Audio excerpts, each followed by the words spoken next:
Cool. Let's do both. Let's say kill points, and these are worth 3 points apiece at the end. Cool. Yeah, I'm okay with that. No obsec, is there? No, not in this game. Okay. One thing that was interesting, I had to make a few revisions after realizing that I was incorrect. Is that like my warlord trait, it was for a mortal, and I have to have Hmm. my skullmaster be the warlord if I want to take these guys as battle lines. So that was something I learned. So I couldn't make my general a mortal because I need these blood crushers to be battle line, of course. And I also realized that my artifacts were all for demons, and I only have one demon hero, while the rest are mortals and like bloodbound. So Right. I had to switch that up. So I'm still taking the Crimson Crown, but my Bloodstoker in addition is taking the Banner of Blood, so I can reroll my charges within 8 of them. So do you mean your blood's a crater? Well, because I have a battalion, I can take an additional artifact, right? Oh no, for sure. But like the banners have to go on the Bloodsecrator, not the Bloodstoker. Why is that? Specifically because they're banners.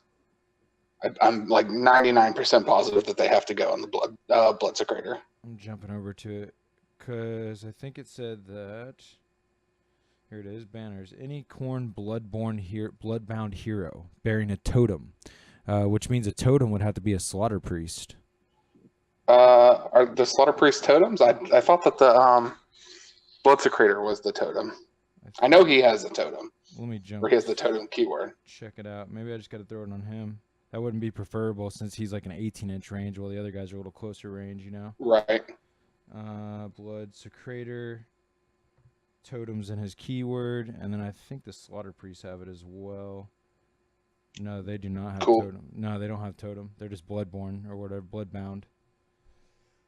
Bloodstoker, he doesn't have a totem either. Okay, well that's good to know. Well, I guess I'll have to put it on the dude. That's why I mentioned it because I was not sure. I'm learning that shit. Right on, dude. Yeah, it's all good. Yeah. All right. Banner of Blood will be on the other dude.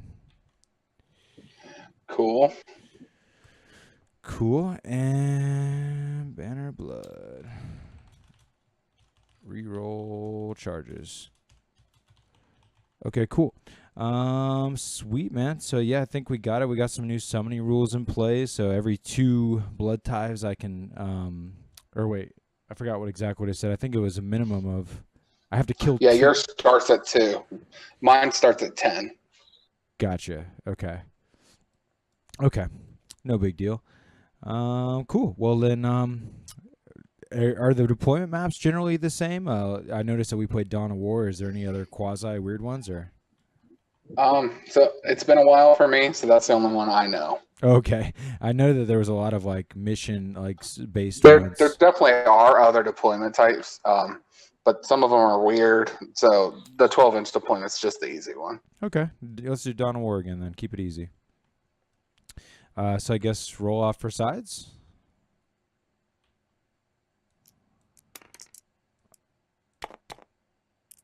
Oh, it's like that. I get a 1. All right. Okay, so I will pick the side I'm on, I think. Okay. It should be fairly even. Yeah, I'm trying to think about choke points. Yeah, I was gonna say how I'm gonna charge you with my whole army.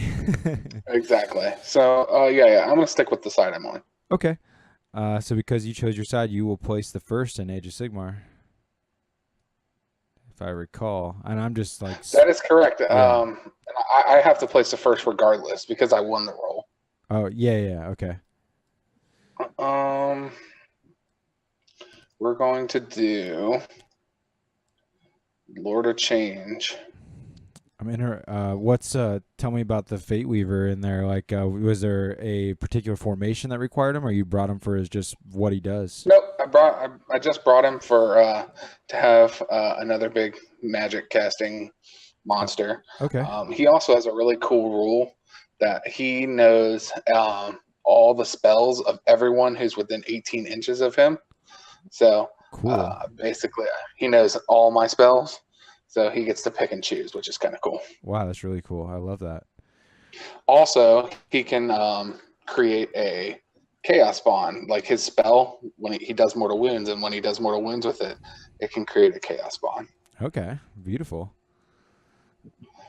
I like it. Okay, cool. So then, yeah, it's kind of interesting. So now with your horrors, instead of just like automatically spilling out, you have to collect horror points to be able to invest in more. Yep. So they give me points. The pinks give me 2 points. The blues give me 1 point, and then I use that to summon new horrors. Right. Okay. And it is specifically horror points, so they can't be used for other types of summoning. Okay. Cool. Exactly. Neat. Something that is worth noting that Kairos does is he lets me once per game. I can change any dice roll I want to whatever I want. Okay. Yeah. Right, And that includes your dice. So I can, if it's some crucial thing that I really need to stop, I can just change your 6 to a 1 or whatever. Once per It's game. really cool. Yeah, that is really cool. Once per game. Okay. Once, same thing, rocks impassable kind of deal. Sounds great, unless you have fly. Yeah. Cool. Okay. I'm going to put my Skullmaster down first, right here in the middle. So are you breaking up your... Oh, right. Age of Sigmar. How many battalions do you have? None. I am 0 battalions. Okay. So, but if you want, I have less units than you, so you have to deploy your battalion. Right. Okay. I mean, I could plug if you want to go first. Right. Automatically. I could put my non-stuff down first though and see what you do, kind of thing. Oh, totally. Yeah. But I'll do the whole damn thing. Why not?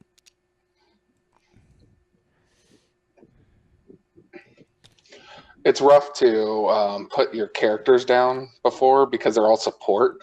You kind of need them within a certain range of the, like, basically you're showing off where you're deploying your units by the character's deployment anyway. So I don't think it hurts you to put down the actual thing first.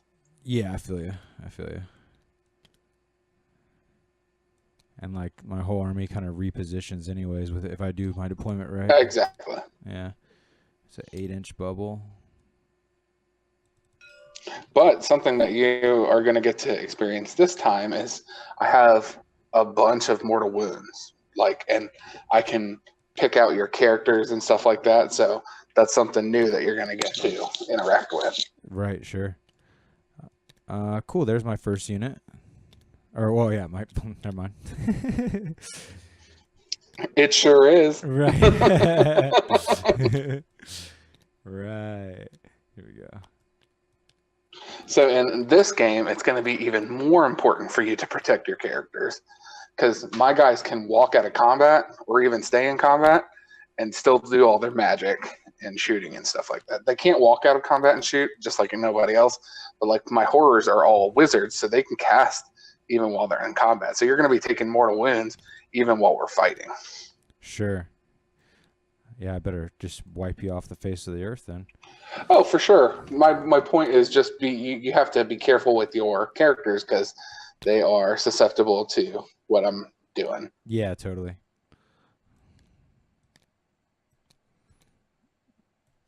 I'm sure you're chewy on the inside here. Let's see. As goes. Yeah. Takes care of them. Let's get these bloodhounds in here now. Flesh hounds. Thing that's not good is I kind of hurt myself on the blood letters. It's really hard to pack it all in there and not be tripping over yourself. Right. I think I'll start with the blood letters. And don't forget, there is no walking through walls and stuff like that in this game. You have to move over everything. Yeah. So just be aware. If you put your guys on the other side of that wall, that's going to be a pain in the ass. Yeah. Totally. I get you. Double check something here.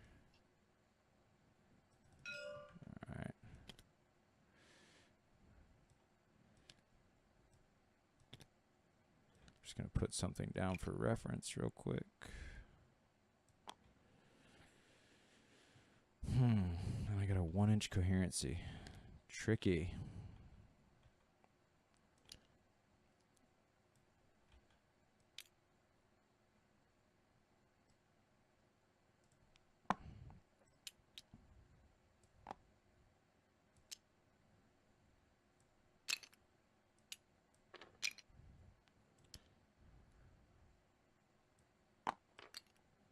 Putting these guys down for a reference point here.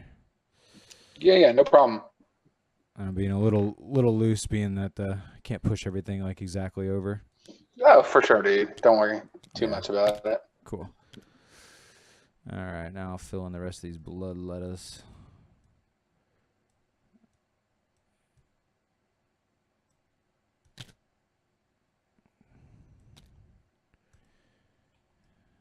I got all my blood crushers marked. It's pretty cool that every single unit can have a horn and a icon. Yep. It's crazy. Also, while you're doing that, I'm going to go ahead and... You're going to go ahead and do what? He broke up. Oh, sorry. I have a special rule called Destiny Dice. Right. And so at the beginning of the game, I roll 9 dice, and I can supplement those dice as my rolls. Yeah, so like the dice, the numbers that you roll on the dice, they're ones that you can switch out for other things later. Exactly. That's tight.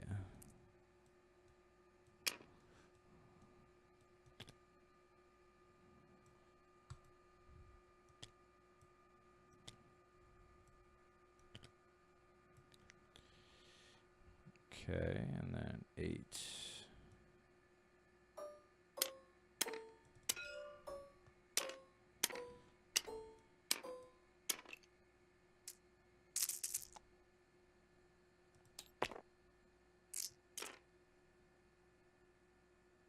Okay, so I did not get any 6s, but I did get a solid roll.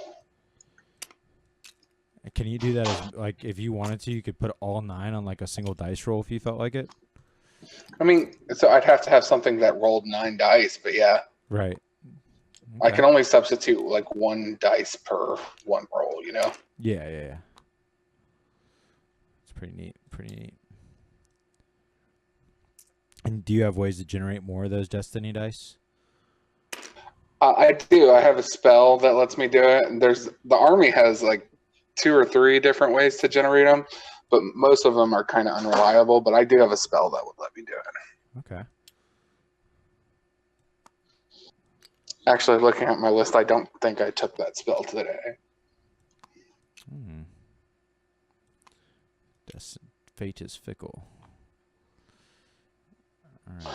The unfortunate part about them is I have to use them before I roll my dice. So there's that. Also, something that is interesting, I'm not 100% sure, but let me look up the rules for the Destiny dice, because I'm not sure how they interact with the horns that you have. Like if I choose to a 1, I see. does that count as me rolling a 1? Do I have to re-roll it, or does it? You know, I don't know specifically how it's. Well, you're saying that you can switch the Destiny dice before you even roll it. You have to do it before you do the roll. You can't swap it after you do the roll. Okay, that's interesting. Because there's a formation that lets you do that, but it's a lot of points and it's not good. Yeah, and of course, like my reads like if you roll a 1, but now we got to see if a Destiny dice counts. Right, that's what I'm trying. Yeah, exactly. That's what I'm trying to figure out. Yeah, neat. +1 attack. Because that's one of the like really cool things about Destiny dice is that you can use them for your bravery checks. So any 1s you have, that's like D6 extra horrors.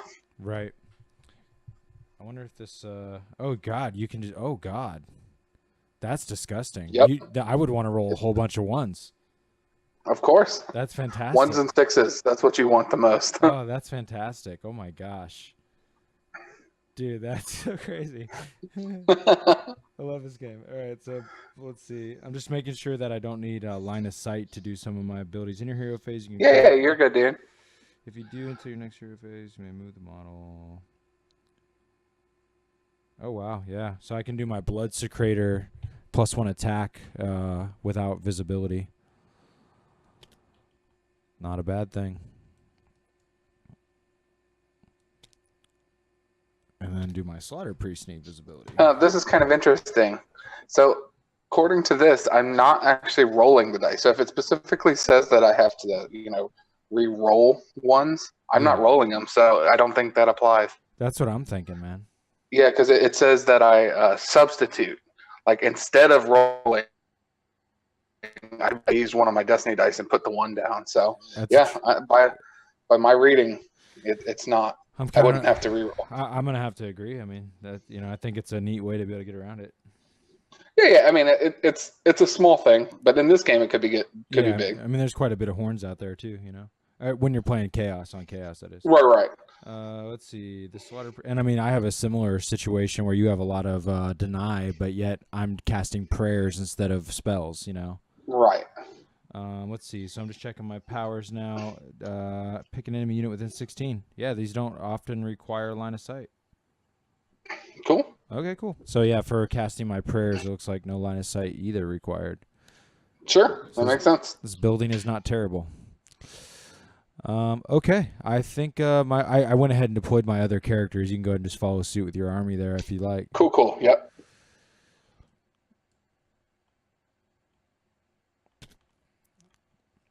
Khorne cares not for you to see the future.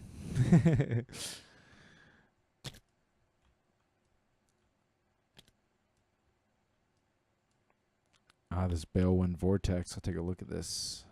The chromatic cogs. Yeah, man, they're cool. So you had to pay to take these spells then? Yep, I'm paying 140 points out of my army to be able to take those 3 spells. Oh, okay. Here's the third one I see.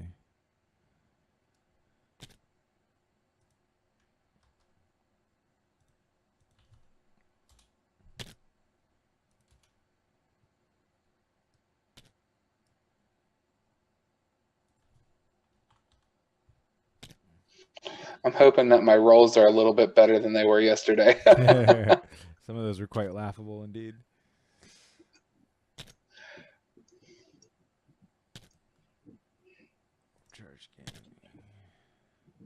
So the middle unit of Pink Horrors, they're all labeled as Pink Horror 1. Okay. They have a different spell that they cast than the other Pink Horrors. Okay. Easy enough.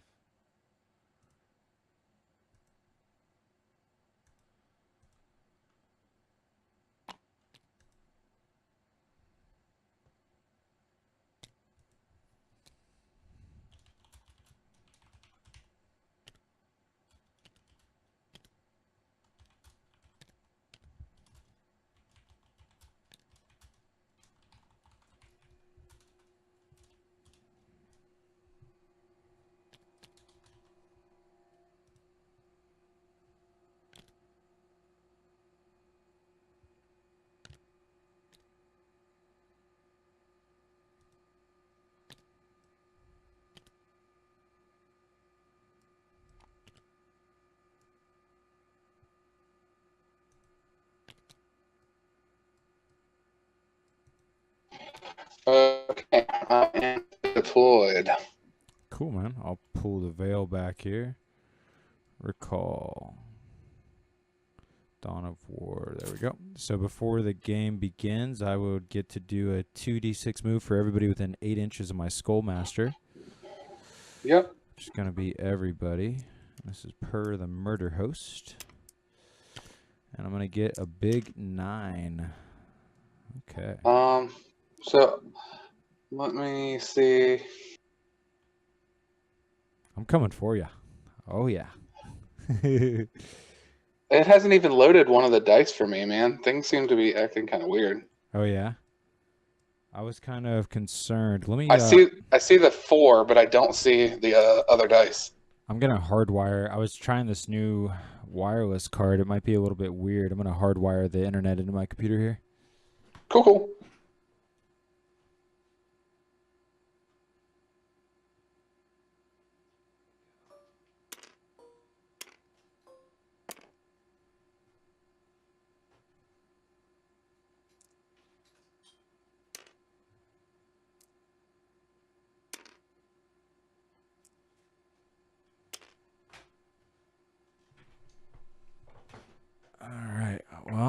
me. I'm gonna roll 2 fresh dice here just to see if you can see it. But I got a 9. All right. Do you see these dice? I do. I see both of them. Okay. Can I take my 9 still? Yeah, of course. I don't care. It's a beautiful number. All right, cool. I wonder if I throw them in the box, if you'll see them when I roll these dice you didn't see. Do you see 4 dice now? Yep. Okay, weird. All right, cool. And let's continue. Checking on things. Cool. All right, so I got a 9. Here we go.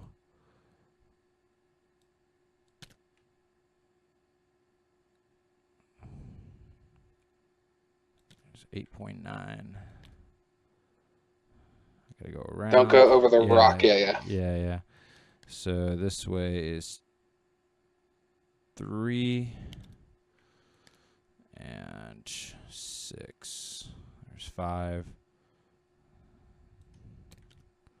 This rock has a weird aura around it. Okay, and then this purple unit going up 9.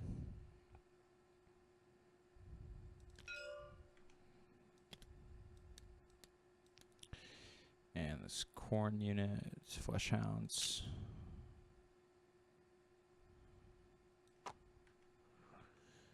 And these flesh hounds.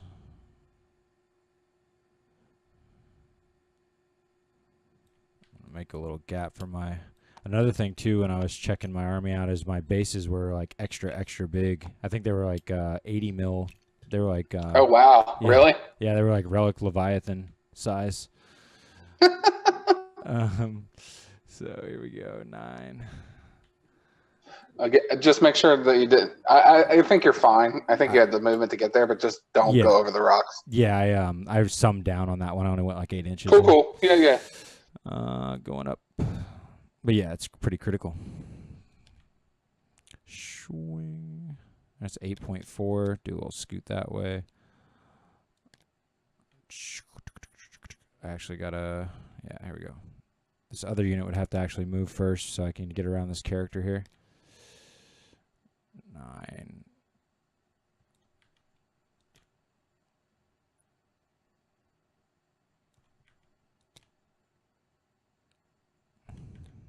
I'll follow suit. Cool. And I'll run this guy up the gap. I got these blood letters to worry about. Let's go around the building. 9.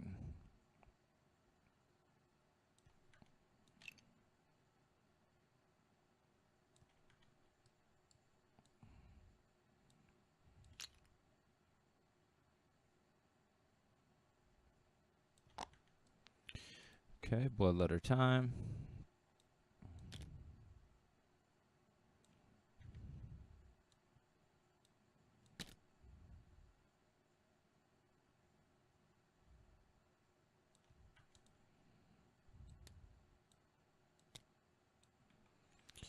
And something else that you may have to worry about. Obviously, at the moment, it's not that scary, but the guys, I have some of my characters, specifically the 2 Lords of Change and Blue Scribes, all have fly, and they have pretty decent move values. So you'll want to watch out for, because I have to stay 9 inches away with my summoning, so you might want to protect your characters from like my ability to summon. You know what I'm saying? Okay, sure. Just keep it in mind. Not, you don't necessarily have to change what you're doing, but yeah. How is what is the range of it? Can you just summon anywhere on the board, or do you got to be within 12 inches of a character? Okay, then 12 inches. But my point is, like, I have 10-inch move with fly, so okay. Right. I have some tricks that I can do to put them out there. I feel you. You can get some places there. Luckily, I'm a big wall of pain here for a minute. I can also summon characters that can summon. So okay, but can you do that in the same round, like summon the characters and summon from them? So I'll have to relook at the thing, but I didn't see anything that prohibited me from doing that. Yeah, can't stick with the ways of old. I mean, hell, the old General's Handbook said summoning costs reinforcement points, and now it's right. Exactly, reinforcement points are gone. Okay, so now it's the beginning of the game. Yeah. Hell yeah, dude. All right, hero phase. So in the beginning of the hero phase, I will move another 2d6. And I wonder which I have to do first. Like, before I move my 2d6, can I use my Slaughter Priest? I think I'll still have range even if I do. It depends. It depends on the way it reads. What it reads, yeah. Yeah. Some things say specifically at the beginning. If it says at the beginning, you have to do it before any. Continue. So that was the first prayer going down from the Slaughter Priest over here. This Slaughter Priest on this yonder, I'm going to give the blood letters, I'm going to give them +1 save with bronze armor or something. So I need a 4+, and I roll a 3, so it does not go off. All right. Yeah, and suck it. Yeah. Cool. Now at this point, I could declare that I'm going to open the Portal of Skulls and not move my Blood Secretor, right? Truth. But it would only be 18 inches from where he is currently. Right. And I would actually, if I want that +1 attack, I'd need it in the beginning of I need to be there in the actual fight phase. Exactly. Yeah. Yep. That's going to make it really tough. You almost, unless you're playing gore programs, you almost never want to do it on turn 1. Yeah, I gotcha. All right. If you're playing gore programs and you put him all the way at the front of the deployment zone, then it's really not that bad. Yeah. All right, this building's going to cause me issues then after all, but that's okay. Cool. So let's go ahead and not do that then. And we're going to roll 2d6 and use our next Murder Host move. Yeah, let's see. We get a big 10, dude. You want Let me think about that. Yeah, I was like, you want to change anything? I might. So there's like 20 inches between you and I right now. So if I give you a 10, and then if I let you keep your 10, then the Blood Crushers move 8, right? Yep, and so do the Flesh Hounds. Yeah. No. I'm not as worried about the Flesh Hounds. Right. But not as deadly. One good news. Honestly, what's up? One good news for you is I made a mistake in my gray unit right here on the far right. They actually are out of range of the skull dude. Oh, well, that's cool. So it's only 3 units of Blood Crushers and these Flesh Hounds. I'm just trying to think. I got it actually. This gray guy's in spot here. It was a going from this tiny little sector here. It's like 8.1, but it's just a little scoot. Dude. Okay. It's my second game. You're good, dude. I'm not worried about it. Yeah. I'm still trying to think of whether or not I want to. It's a big move, yeah. It's a big old 10 there.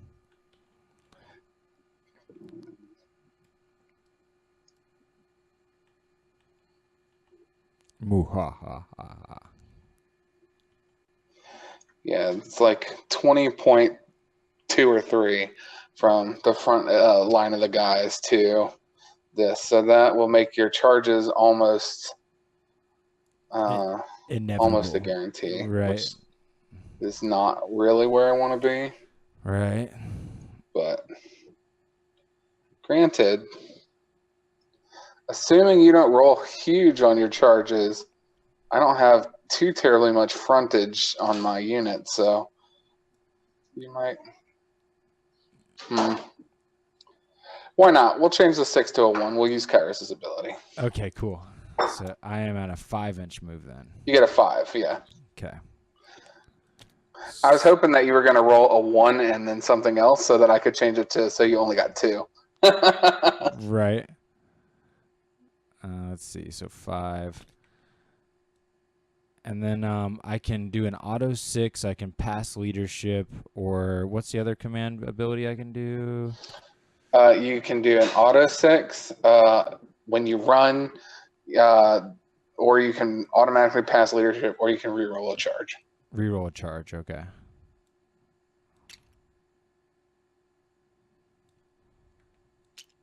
Okay.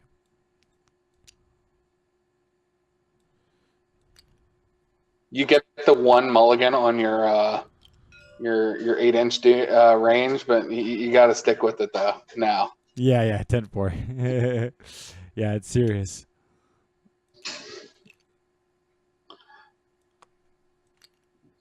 All right. That's how you get used to running something like this. Yeah, no doubt. No doubt. 5. 5. Oh, base on base.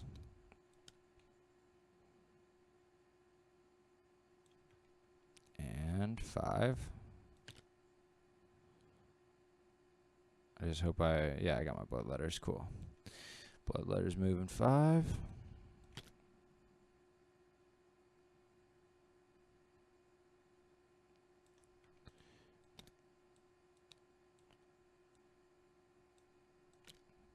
Yep.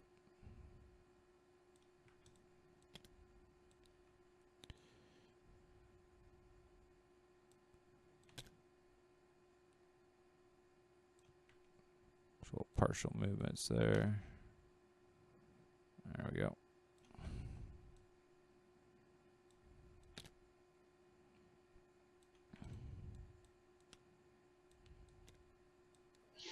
I've got a surprise for the bloodletters that they are not going to like. Uh-oh. But. Do you want to know what it is? Sure. Cool.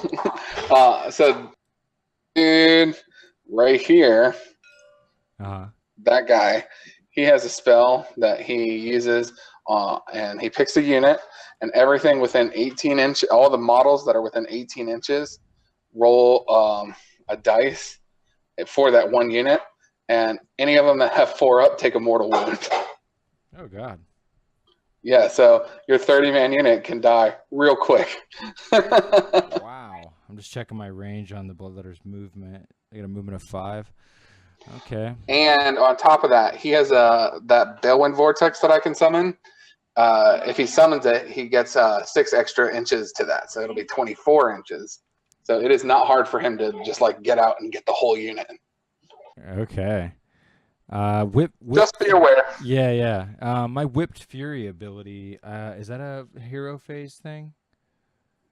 It is. Okay, so I need to do that now. So I will pick these bloodletters to give them an extra 3 to their charge. You got it. And who else has an ability? We got the Blood Secretor. He can't do anything right now. Oh wow, he doesn't. Oh no, the +1 attack is from the Portal of Skulls, so he's not doing anything until he opens that, basically. Correct. Okay, and then the Skullmaster, we got the Crimson Crown, and then we got the banner is reroll charges, and I had to put that on the Stoker. Who's the guy with the totem? The Secretor? Yeah, that's the Blood Secretor. Okay, so he's also the guy with that, which is only 8-inch range as well. Okay.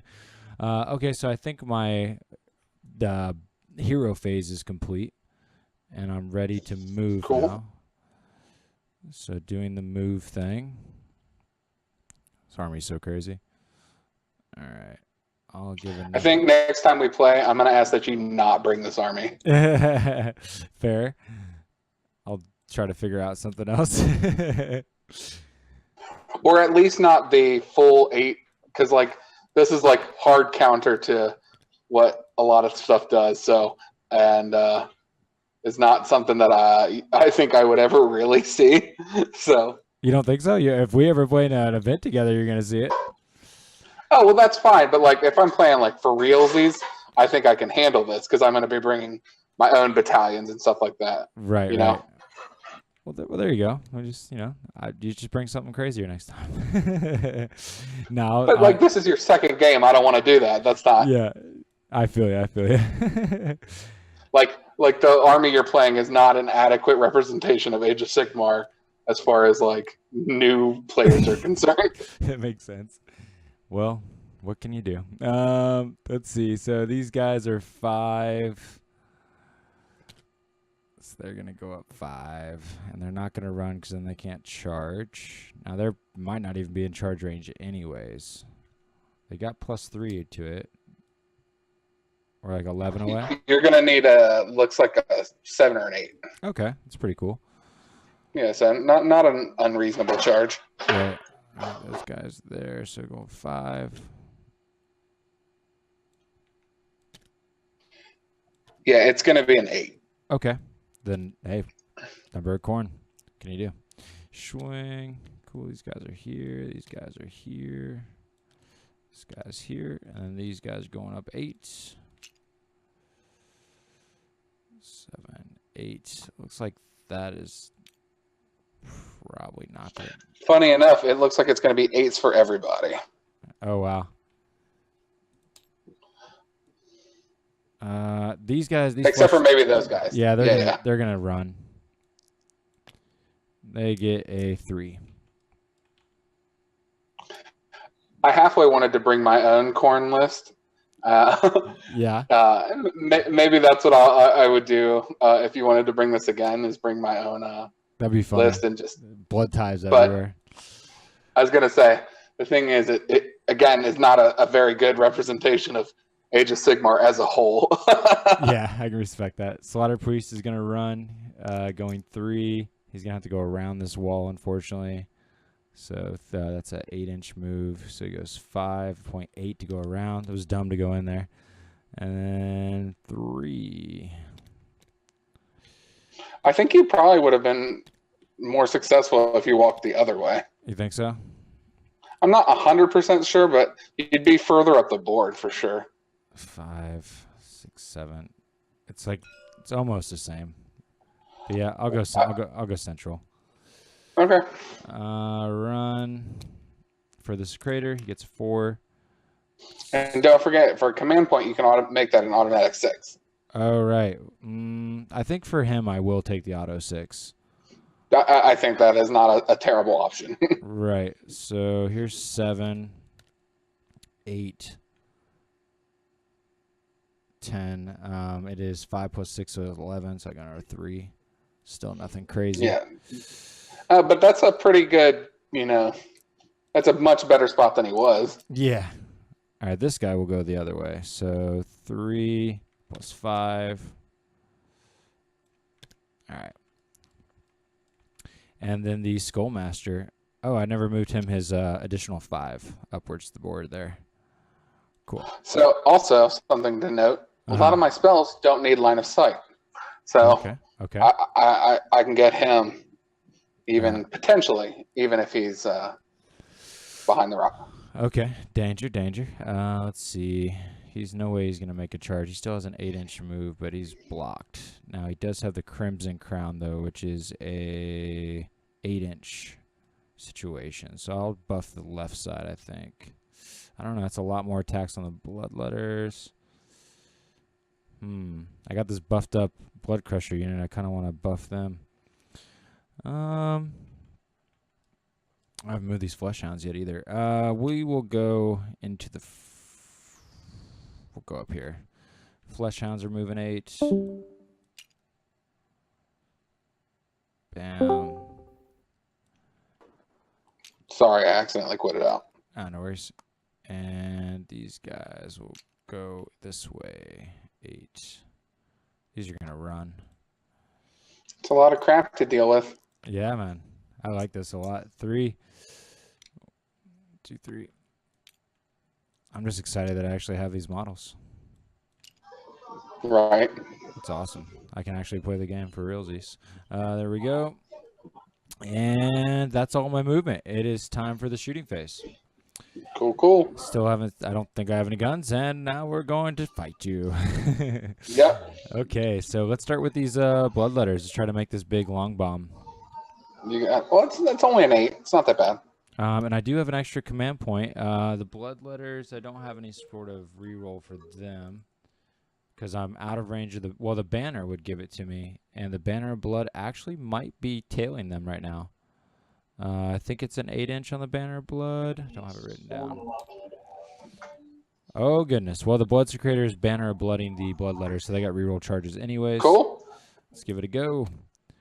All right, I got a 7. Unfortunately, I can't reroll one of the dice. I was about to say you have to roll both of the dice, though. Yep. And I fail. Nope. Yep.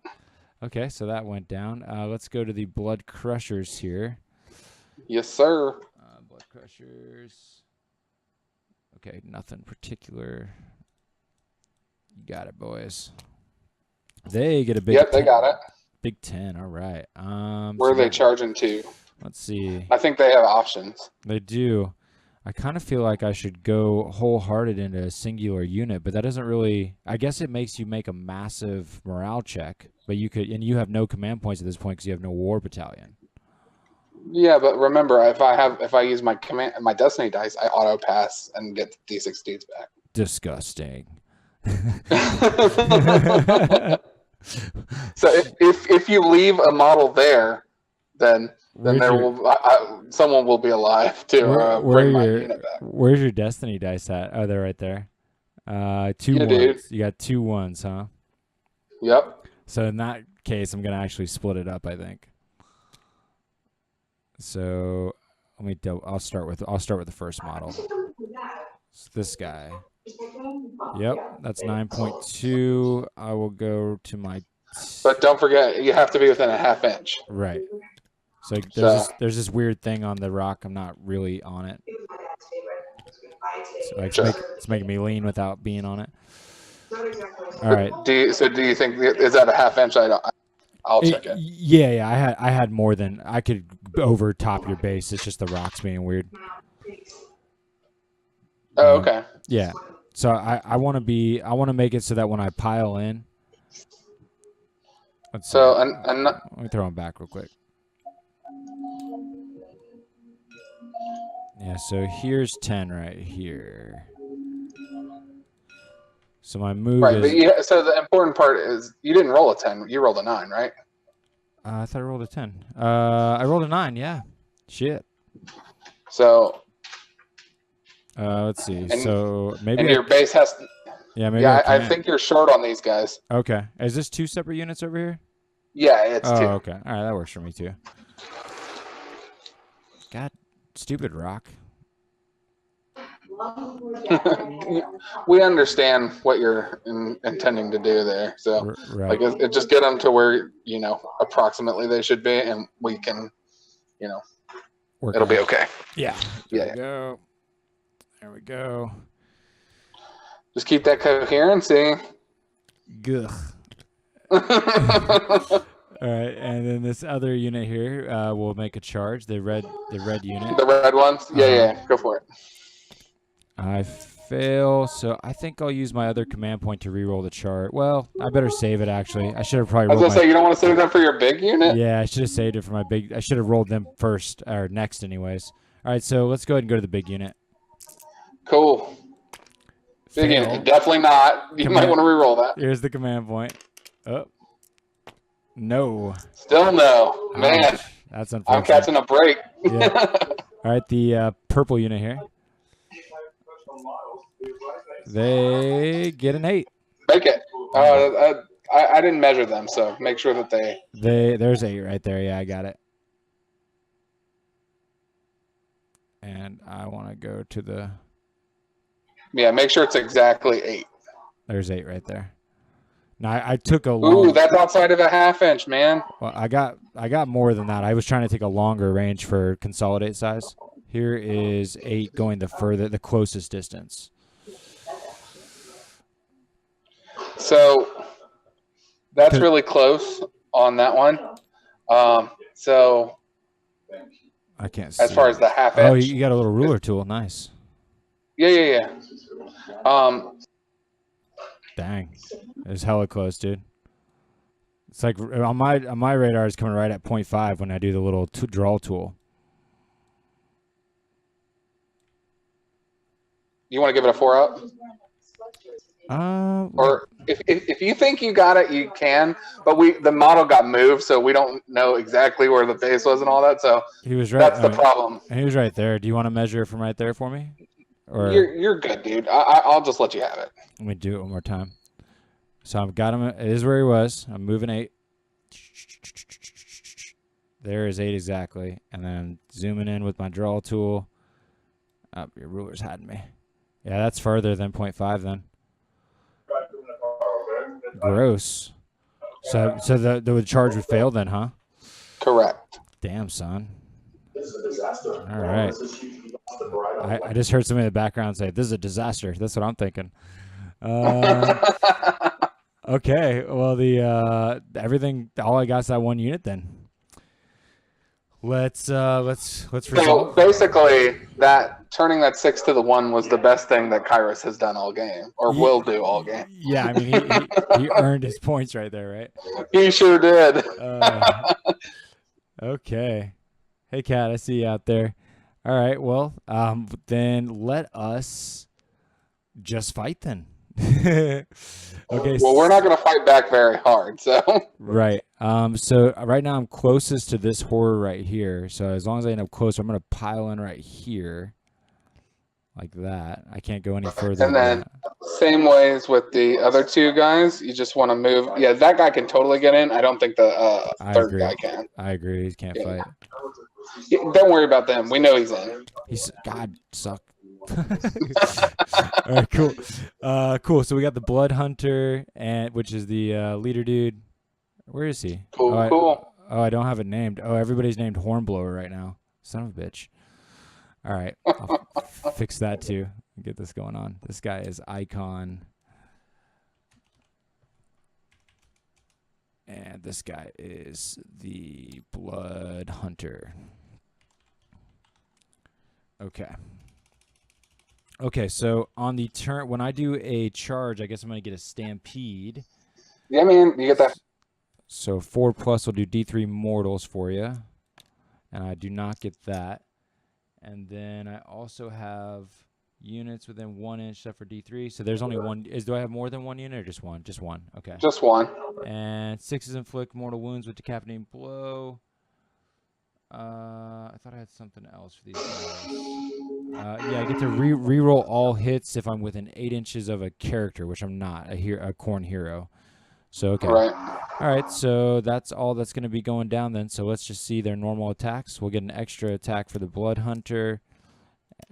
For the Hellblades, 6s are mortal wounds. 1 mortal wound for you. So 1 mortal. Yep. Yep. I need 4 ups to hit. We got. So those. Oh, is it 4s? Yeah. Okay. For the Hellblades, but the Gotcha. mounts are 3 ups. Okay, and here's the mounts. Looking for 3s, followed by 3s. That was nice. Yeah. All right, so that many. Any rend on this one? These are not rending, no. Okay, so they got a 4 up. So pass 2, fail 2. Okay. And that's going to be all that goes down for the murder host there.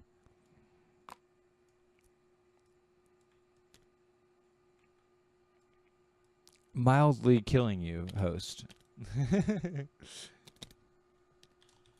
Right now, it's more of an annoyance, host.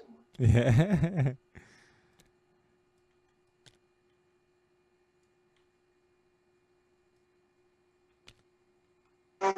Okay, and that gives me 6 points to summon with. Okay.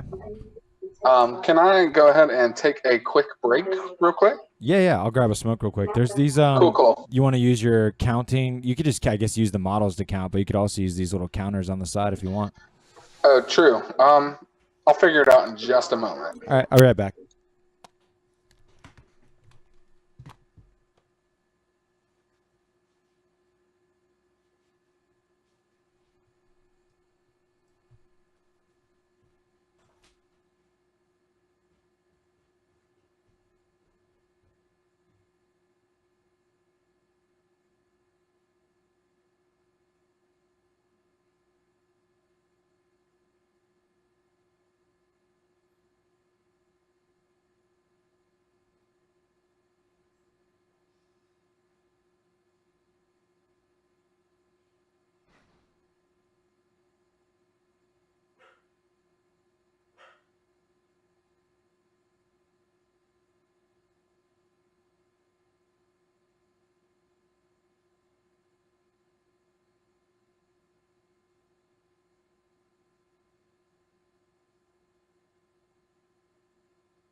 I'm back if you are here. If not, just let me know.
All right, I'm back.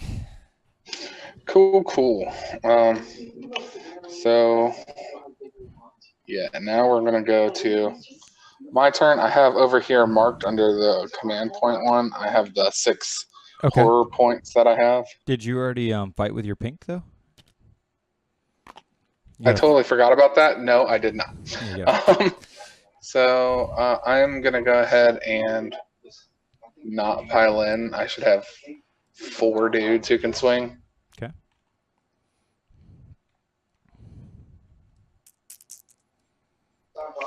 Five up.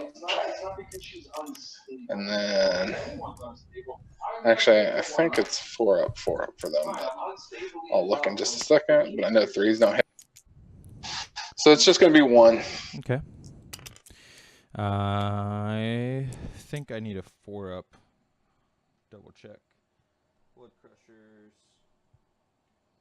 They are a 4+ save, so I take a wound. Sweet. All right, so I didn't lose enough models to roll a test, right? I have to lose a model before I can take a test. Exactly. And I lost the models, not enough to matter, but I could roll double 1, so yay me. Oh, nope, that's a 2.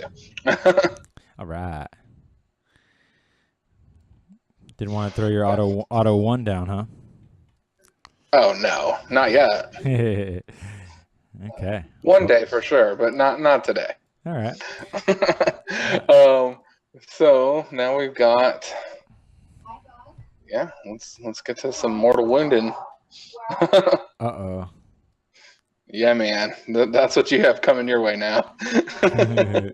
Alrighty. Cool. And nothing died, so you don't have any blood tithe points yet. This is true. I do plan to help you with that, though, so okay. Be ready. So I'm going to go ahead and start casting. The first person who's going to cast their spell is the Blue Scribes. They cast on a 4. I need to roll a 4 or better on 2d6, and what their thing is that they put out an 18-inch bubble of all Tzeentch Psyker or wizards can reroll their casting attempts. Okay.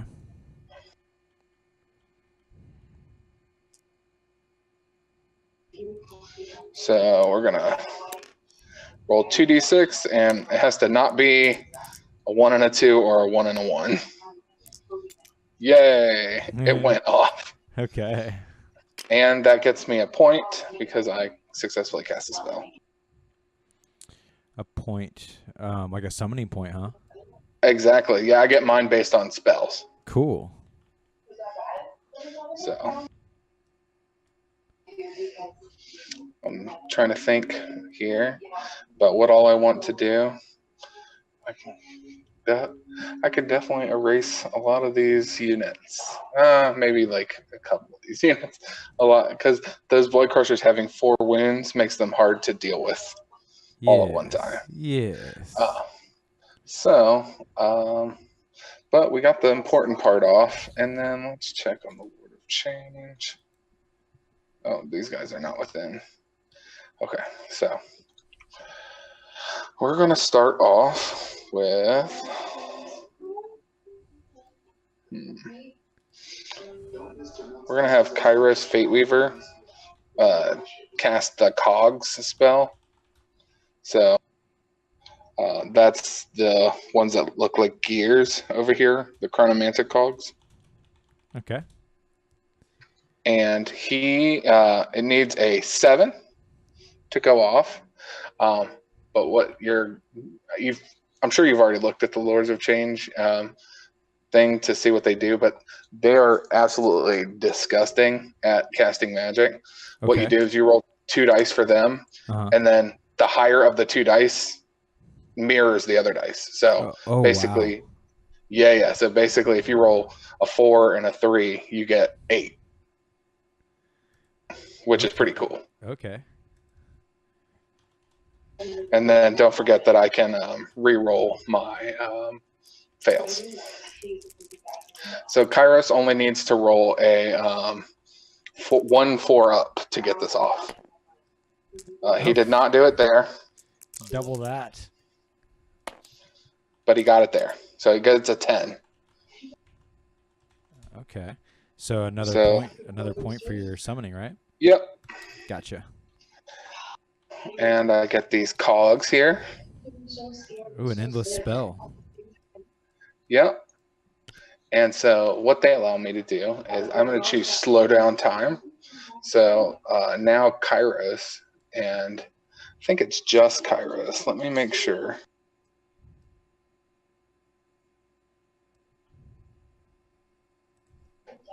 It's any single wizard can do it, but I'm going to have Kairos do it. What it lets him do is it lets him cast an additional spell for the turn, and then it also lets him reroll all his failed saves. Okie doke. That sounds gross. Hopefully we make him have to do that. We'll see. So he's got that now. I'm going to go ahead and cast with the Gaunt Summoner. He's going to cast the Balewind Vortex. Oh, God. So the Balewind Vortex. Let's see. I'm trying to see how much it costs to cast.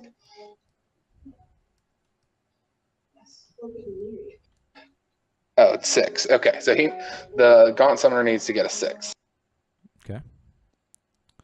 There's a lot of rules on this page for a spell. Dude, there is a ton of rules in this army. Yeah. So cool. So I'm gonna roll 2d6 with a reroll if I need it, and I have to get a 6. Okie doke. And of course, you could choose to use your Destiny dice and do it automatically. Totally. Right. Yep.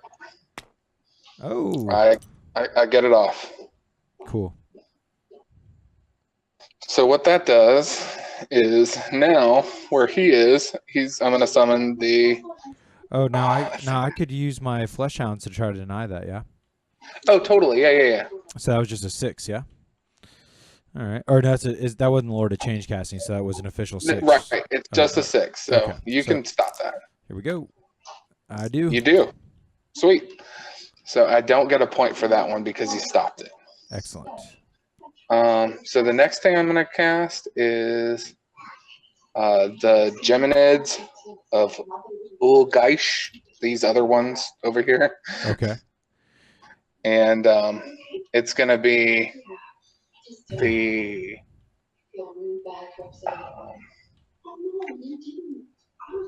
I need a 7. Okay. So I'm going to go ahead and cast that with, let's say Kairos will cast that. Okie doke. Does he get to double the dice as well? Yeah, because he's a Lord of Change. So he does the double thing, yeah. Gotcha. And then if he fails it, he gets the reroll too. So Nice. we're great at magic. I got a 10. I doubt I can deny it. You still have a bunch more spells, yeah? Yeah, I have a 10 more spells. Okay, I'll let that roll. Cool. Okay, so let me read about the Geminids and how to place them.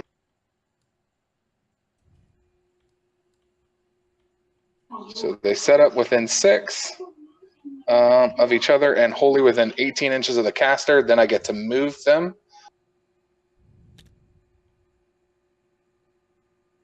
Okay, then, yeah. Got to keep like a 6-inch coherency, it looks like.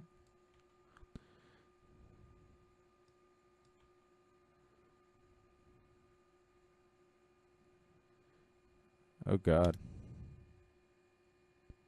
Dude, these things are disgusting. They subtract attacks from me. Gross. And hit rolls. Ugh. It's -1 attack and -1 hit. Ugh. And on top of that, they do D3 mortal wounds per 1. So if both of them go over your units, they take 2d3 mortal wounds. Wow. So these are why you don't always want to go first, because these are a predatory spell, and so like I won't. If I go second, I'll get to use these again before you get to move. I see. But like if you go second, you get to move them. You know what I'm saying? I get to move the endless spells. Right. Because I am the one who casts them, but they kind of do their own thing. They're not good. They're not specifically mine. I see. They're both of ours. So if I go, like whoever in the next turn, when we roll off, whoever goes second gets to move that endless spell. Oh, right. That's the benefit of going second, right? Is you get to move. Exactly. Because you don't want. They're trying to change it so where you don't always want to go second. First, always want to go first. Yeah. Sorry. Gross. Okay. So we're gonna start them. How far can they move? They can move 8 inches, so okay. Plenty. And they don't have to move in a straight line. So basically, what I'm gonna do is they're gonna tag both of these, and then they're gonna go over here in front, right next to your guy. Okay. You see what I'm saying? Yeah. So basically, because they also affect things that end up with in a certain range of them. So they're just going to go over here, and they're not enemies, so they don't care about being close to you. Okay. So, and they're just going to tag this unit, and then him. With one of them or both of them? Because on the Skullmaster, it looked like only one of them get the Skullmaster. So I'm going to have the white one go straight so he can go a little bit further, and then this one will end there, so they'll both hit him. Because it's if they move over them or end within 1 inch. Oh, okay. Gotcha. So both of the this purple unit is only going to take 1d3, and they're only going to get hit by the black one. Mm-hmm. And then this big unit is going to take 2d3 and get hit by both, and then this guy's going to get hit by both as well. I get it. Cool.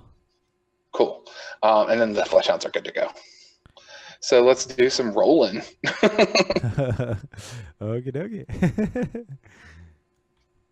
So this is for the big yellow unit. Okay. They're going to go ahead and take 5 mortal wounds. Ouch. Okay, so we will pull. Oh, damn it. They all got the same name again. Thought I fixed that. All right, so we'll pull just a regular guy and Cool. do a damage on another regular dude. And then they are also -1 to all their attacks and -1 to their hits. Okay. For just like till the next round kind of thing? Till the next... say it again? How long does that last? Forever? Or? Until my next hero phase. Okay. Cool. Let me make sure. I'm going to go back and read them just to make sure, but I think that's how long it lasts.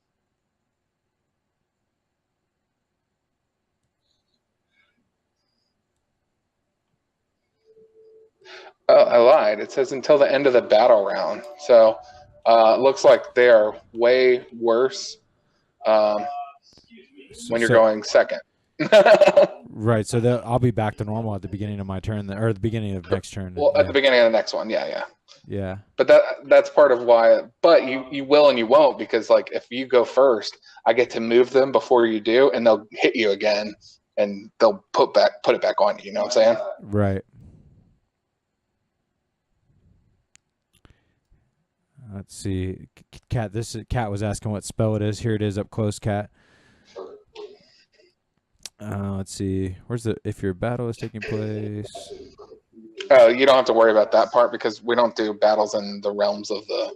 So this is the tendrils of shadow and light part. Yeah. Is really what you care here about. it is. By each unit that has any miles across until the end of the battle round. Got it. Cool. Also, it looks like I was wrong. They don't do the 1-inch thing, so I am just going to hit both this unit, the purple unit, and the yellow unit with both of them, and I'm not going to hit your guy. Okay, couldn't go over them. They wouldn't be able to go over them. Gotcha. It seems like this guy right here could have gone over like a sliver of my base potentially. Oh, sure. Then we'll say that one of them can hit it. Yeah, I think that's fine. Cool. Let's roll 2d3 mortal wounds for this purple unit. Cool. Just 3 for them. Okay. And then 1d3 for your character.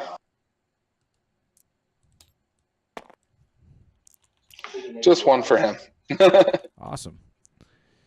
So, but yeah, I mean, the fact that that was just 1 spell, and there's a lot of other spells, like there's this one, the pendulums, like I put it down and then it moves in a straight line, and anything that gets hit by it just straight up takes d6 mortal wounds.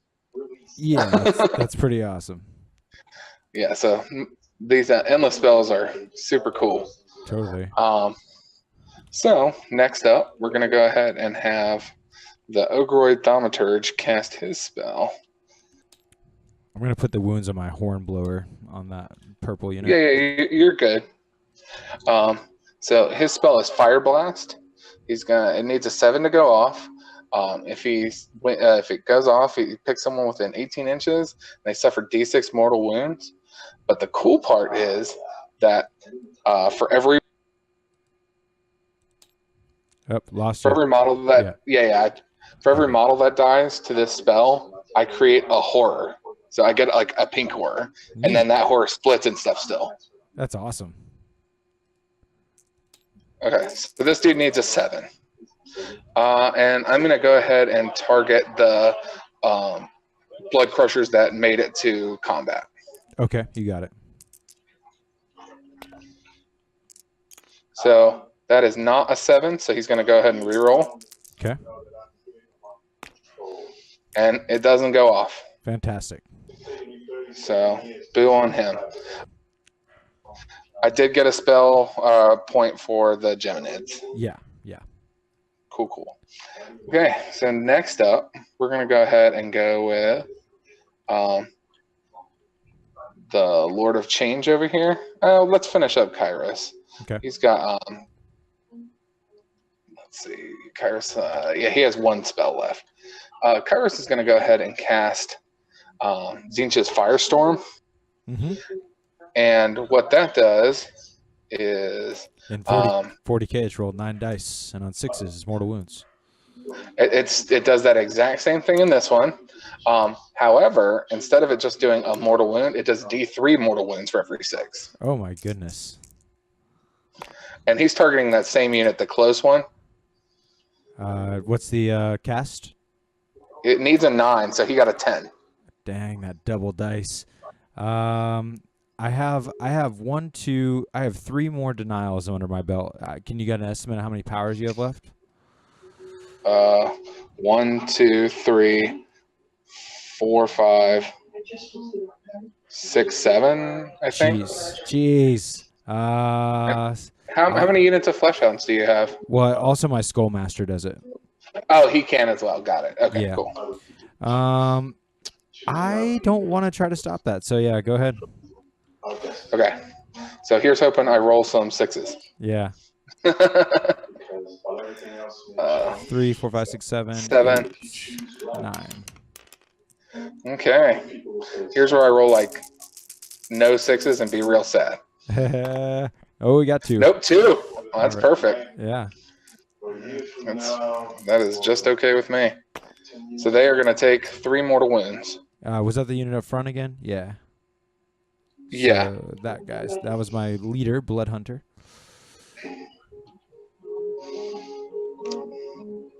And then, are there any leftover wounds, or was that him straight up? Yeah, it was him straight up, just 3 wounds. Okay, cool. So next up is going to be the Lord of Change. He's going to cast just a D6 mortal wound spell on these blood crushers. Okay. And I believe that his spell, let me look it up real quick.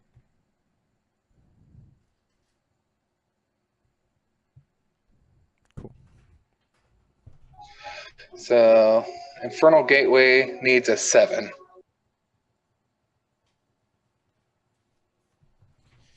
Excellent. So here we go. And I get a 10.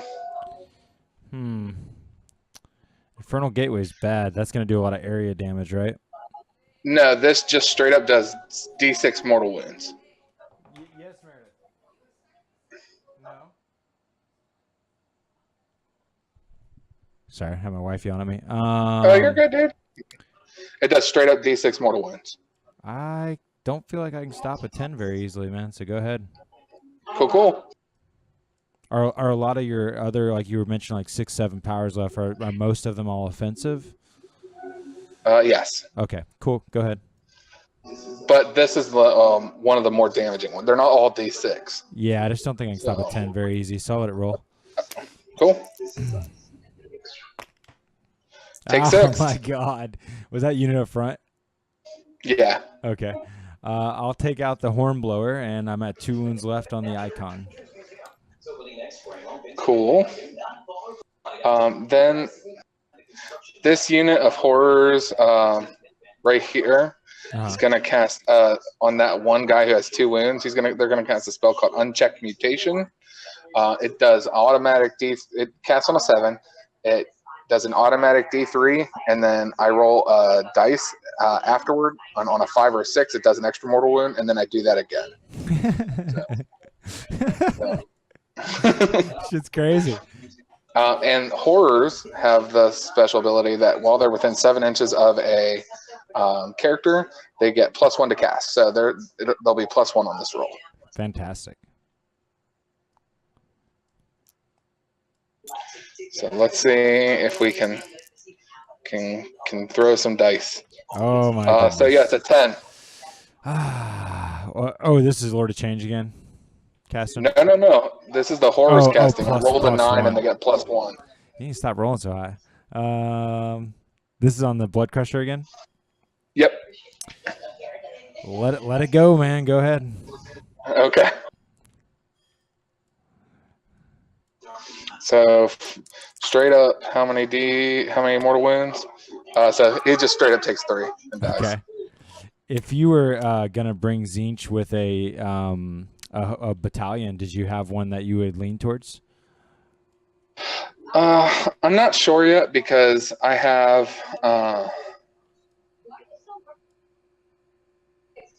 they increased the prices on all of them, so I'm not sure yet. Yeah, but, I got you. Yeah. Well, you're all saying. I'm still investigating. You're like, don't bring the murder host too crazy, and it's like, this is nuts. Well, but the whole point is I don't get to automatically go first and move 2d6 in every hero phase. Right. And yeah, like Karo saved your ass.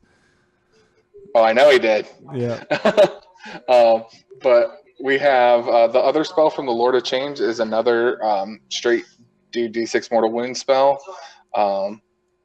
I think the only unit that he is in range of, because it's only 18-inch range. Yeah, it's going to be these red blood crushers. Okay. There's not a lot of like closest enemy stuff, and it seems like in this. Oh yeah, there's almost none of it. Yeah, it's cool. Okay, so the Lord of Change has no buffs other than the pick the highest dice one. But this spell, I believe, needs. Hold on. I have it written down in my. It needs an 8. Okay. So. Here we go. He does not get it on a 4, But let's see what this other dice has to say about it. He sure does get it on a 10, though. Ugh. Let it roll.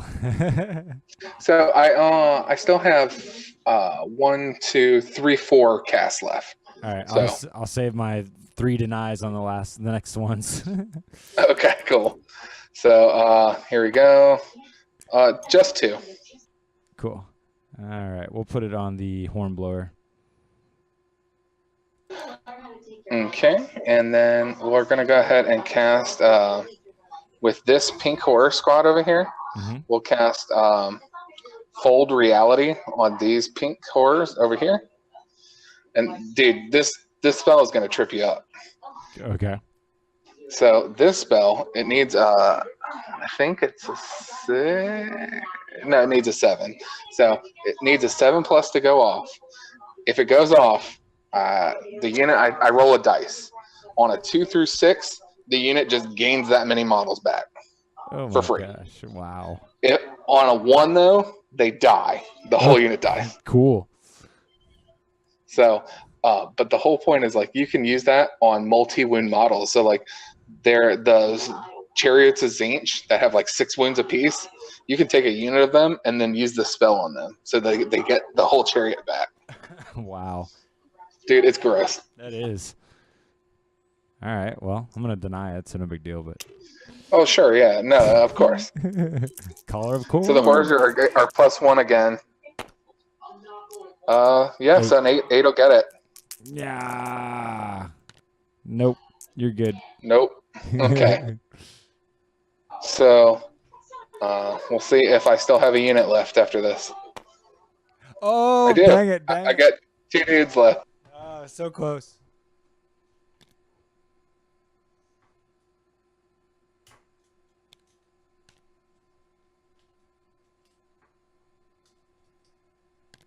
Okay, and then I have 3 spells left to cast.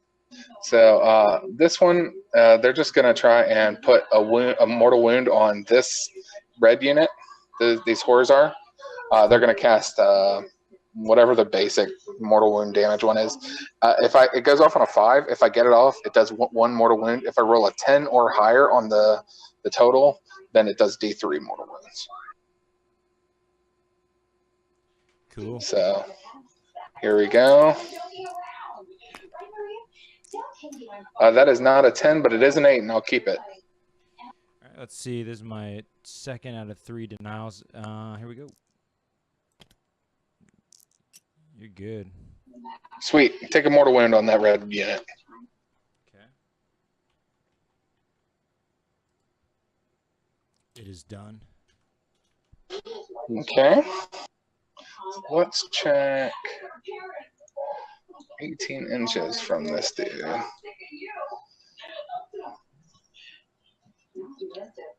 So I don't really want to.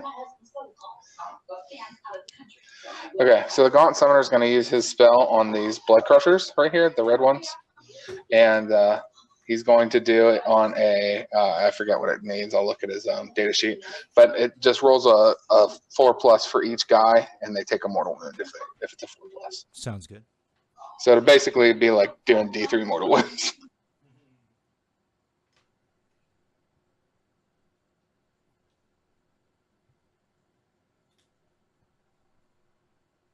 Okay, he needs an 8.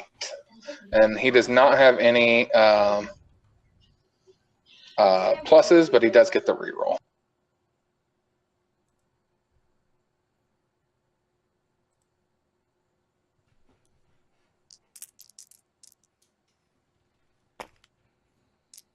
Nice. Jeez. All right. I've saved my last denial. Go ahead. 4 ups then. Okay. Yeah, 3 4-ups on that unit. You got 1 more power left, I believe. I have 1 more power left. And then I take my actual turn. Jeez. Looks like 1, so just 1 mortal wound on the unit. So that's enough to kill that 1 Blood Crusher. Indeed. It is so.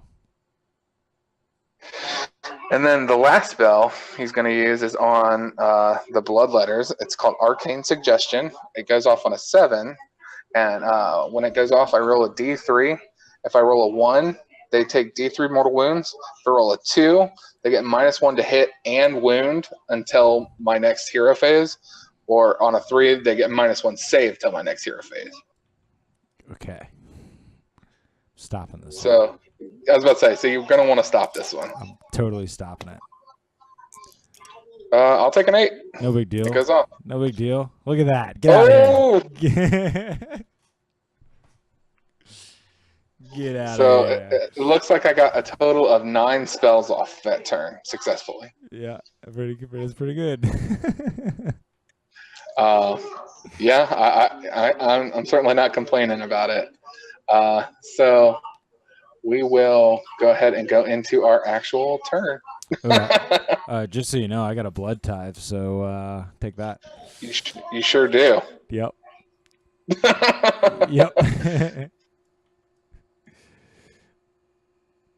I think you're scared.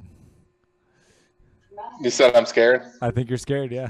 Dude, I'm terrified. I don't even know what to do with myself right now. That's right. That is right.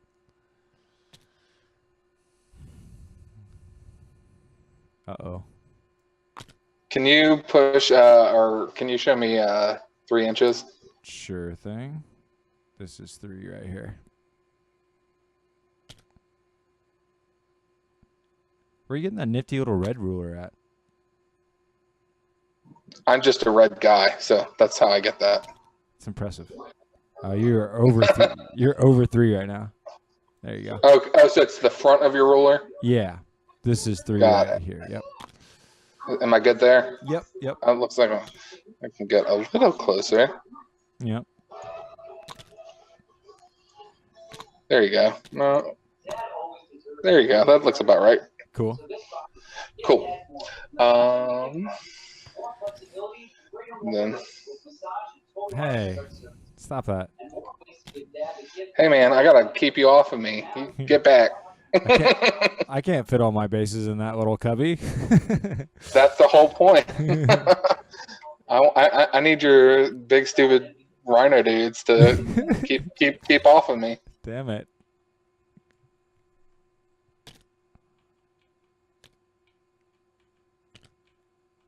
You need to save the rhinos, man. We're endangered. This is bullshit. Save the demon rhinos. Yeah, exactly.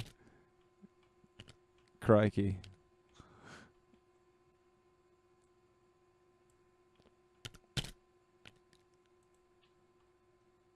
So I gave up ½ an inch on that unit to walk around like the rock and stuff like that. Sure, sure.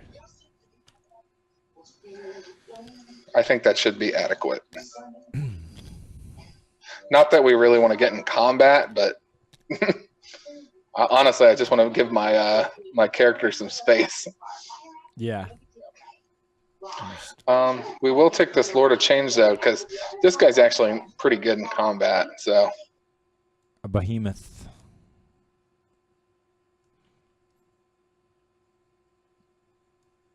No offense, but I don't like him.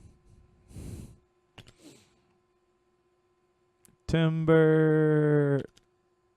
I'm gonna have to lock him up there. whatever, that's good enough. I just locked him for you. Okay, cool. He has fly. He can be there. Yep. And then we got Kairos. I think he's going to come over and enjoy some friendship time.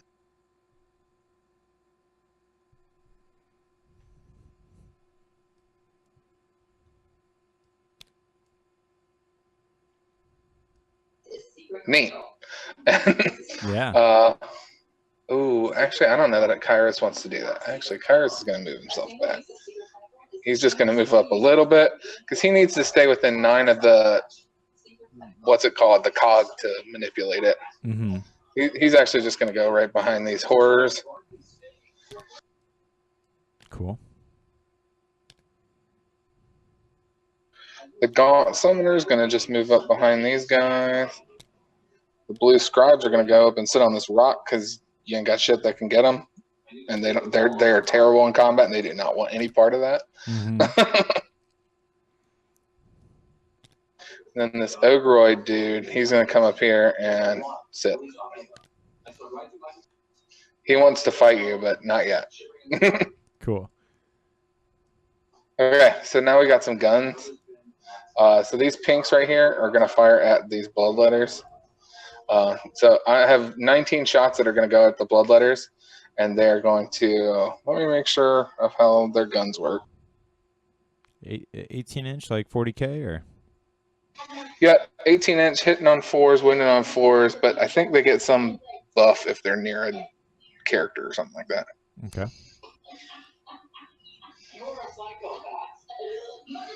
Nope, they're not on their guns. So they get +1 to hit if they are 20 or more. But obviously I'm not taking that because that's a lot of points. Right. Yeah, no kidding. Cool. So I got 19 attacks that are going to hit you on 4s, wound you on 4s. Ready?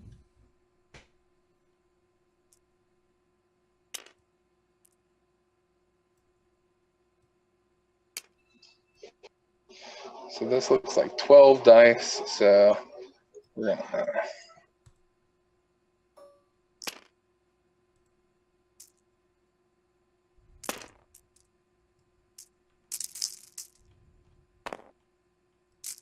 Nice. Good hits. Mm-hmm. And then 4s again. Looks like 5, dude. 5 5-ups. Take 3. All right. I'm going to pull him from the back. And then that's fine. And then we got another squad of horrors that are going to shoot into, let's say, the unit of the big unit of blood crushers. Cool.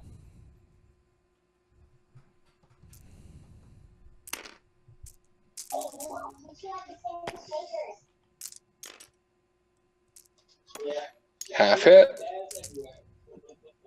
And looks like 2. All right, 2 more die. No, those aren't blood. That's this yellow unit of blood crushers. So I need a force. I still lose 2 wounds. Yep. All right, so this guy's at 1 wound left. Nice. That's where I want him to be. Mm-hmm. And then we'll go ahead and do some charging. Cool. So my Lord of Change over here on the right, or your right, my left, is going to charge this flesh. I don't have to tell you who he's charging, but it's it's the flesh ounce. Cool. You're like 5.3 away. Cool. And I do have a command point in case I need it. Okay. I'm not saying I would use it. I'm just saying I got it. Yeah, you're good. I'll unlock you. There you go. That was like exact timing. Beautiful. Rawr, I'm a big scary bird monster. Fear me. We're gnashing our teeth. And then let's see.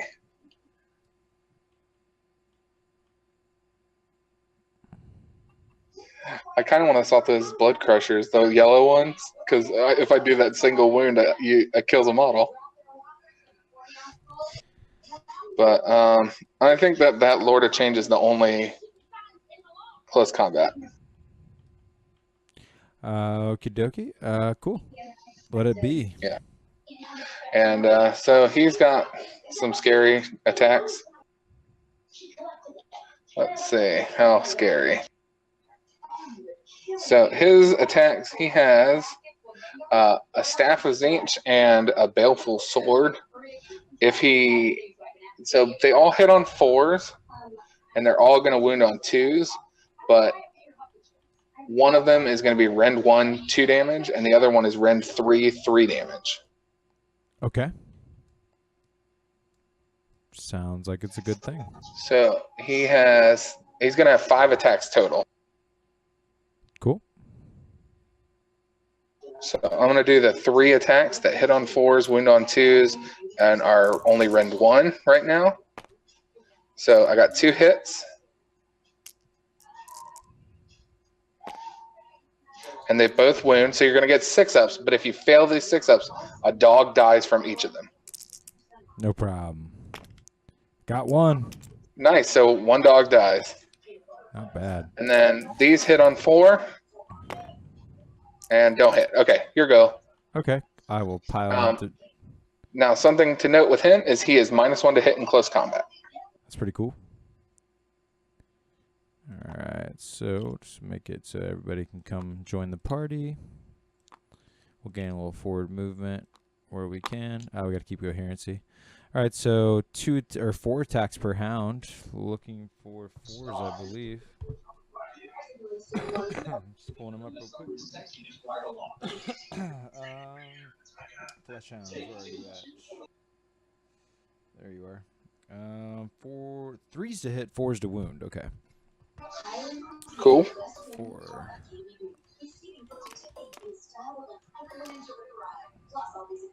But -1 to hit, so 4s. Not bad. Good roll. Yeah. And 4s. Nice. Sweet. And then I've got 4-ups. Cool. No rend.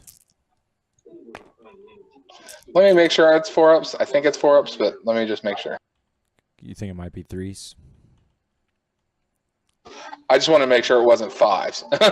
5s would be pretty crazy. He's such a badass. It is 4, so he takes 2 wounds. Okay, makes sense. Because, yeah, usually 4-up invulns in 40k land. Okay, so now it's the battle shock phase, yeah? Yes, sir. Okay, so I will roll on the big unit of yellow dogs. Or rhinos, peoples. Right. Looking for that 1. Oh, I nail a 1, dude. I nail it so hard. Sweet. You get 1 dude back. Or do you have a horn, though, on your pink horse? I do, but you have to be in close combat, I believe. Let me make sure. I think it's 6 inches. If it's 6 inches, then you're boned. But Yeah, pretty sure it's 6. Let's see. Hornblower. No, you're right. You have to reroll that. That's unfortunate. You're a real son of a bitch. All right, here we go. Dang it. All right, so nothing good there. So now we're going to go to the Blood Crusher, the red unit. Yep. Don't get it there. Now we're going to do the blood letters. Don't get it there. 5 + 3. I still don't fail anything. Flesh hounds. Flesh hounds don't have it. Yeah. Nope, but their leadership is good. So. Okay. Well, I think that satisfies. Yeah, man. Time to roll off on turn, huh? Yes, sir. Oh, you roll first. So you're gonna win ties on this one. Oh shit! I got a 6. Come on, no. All right. Okay, I am gonna go ahead and take the first turn. So that means that you get to move the Geminids. That are nowhere near range of doing mortal wounds to you, but that's fine. But to just remember, if you move over your own models, they will do mortal wounds to you. So you can just move them 8 inches. Yeah, they move 8 inches, and you can just put them away from everything. Yeah, they're going to a corner, dude. That's jeez. All right. Well, first turn to you then. So go ahead and move them now, though. Oh, is that how that operates? Yep. You don't move it on your turn. You move them right now, because the whole point is, if you were going second and like say they were close enough to me to hurt me, then you could just be like, "Oh yeah, fuck you. I'm gonna hurt you now." But no. Interesting. Okay. Well, there's 8. Okay. Also, something that's interesting is I have the ability to dismiss them. Like right now, I can, at the beginning of my hero phase, I can try to dispel them. And if I successfully dispel them, then I can recast them. You know what I'm saying? Sure. Is there anything I can do with the cogs? You have also on your next hero phase at the beginning, anyone can give up. Actually, you don't have any casters, so you can't get rid of them when they're on the field. You have to give up a spell for the turn to be able to try and get rid of them once they're already on the field. Oh, gotcha. That's like their special way to unbind them. Exactly. Yeah. 10-4. It's kind of weird, but it is what it is, you know? Yeah. Yeah. Okay. Well, back to you then, sir. Cool. So the very first thing that's going to happen is this blue Scribes are going to try and cast their reroll power. They're going to do it on a 2+. So what happens is if they get a 2+, it'll go off, and you're going to need a 9 or better to beat it. Okay.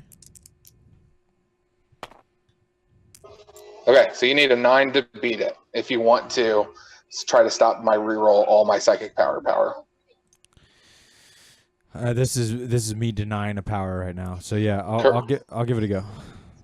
You got it, man. You're good. It goes off. Cool.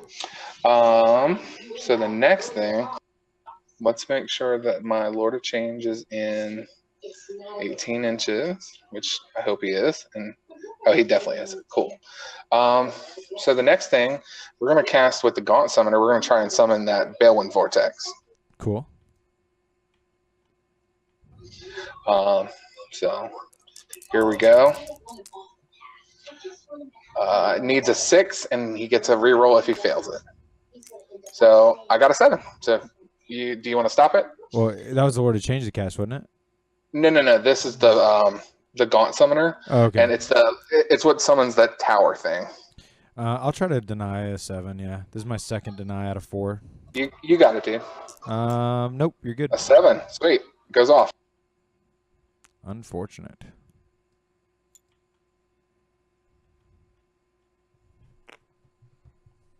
So I need to read the rules to just make sure how it works.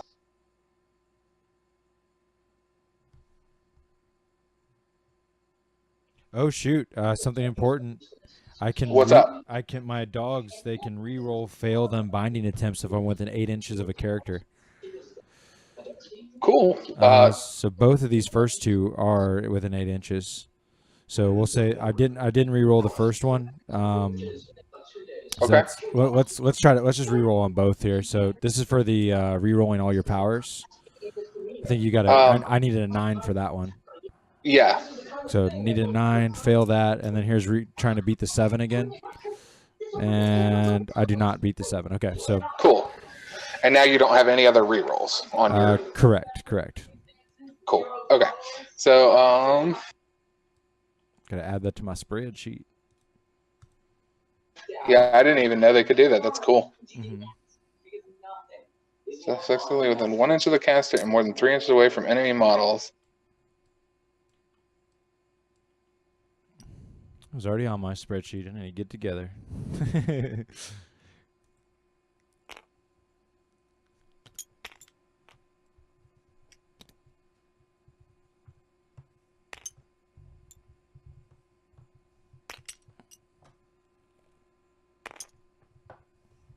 God damn it.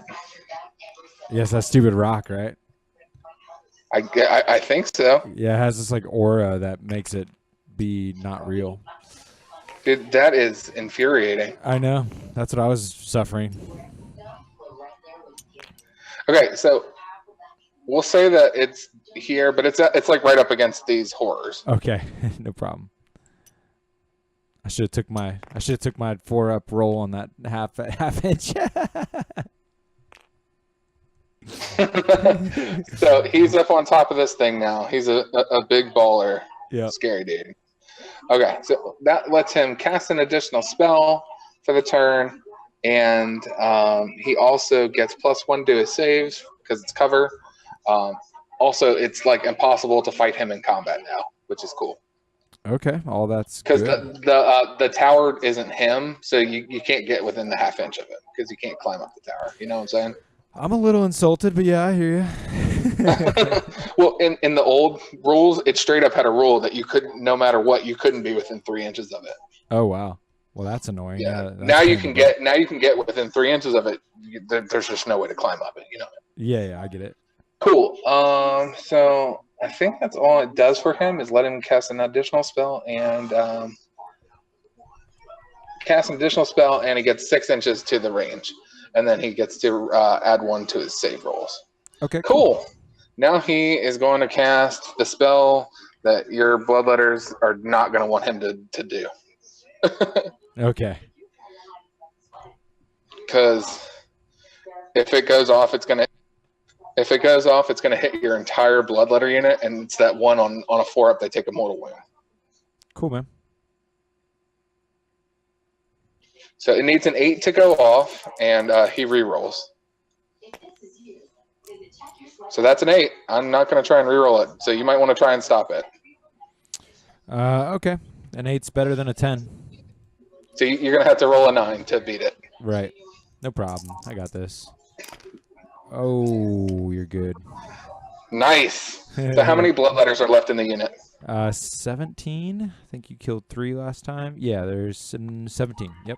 Or I'm sorry, 27. I was going to say, did it start at 20? Yeah, 27. So this is going to be gross. So that's 10, 16, 22, 24. Okay, so this is 27 dice, and 4-ups are mortal wounds.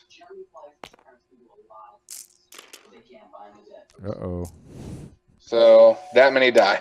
3, 6, 7, 8, 9, 10, 11, 12, 13. I might actually fail a battle shock test. 6, 9, 12, 14. Sweet. No big deal. 3. Yeah, NBD. Yeah. Dude, this just means that the 1 is that much more important. Right. You haven't even Which you have to reroll.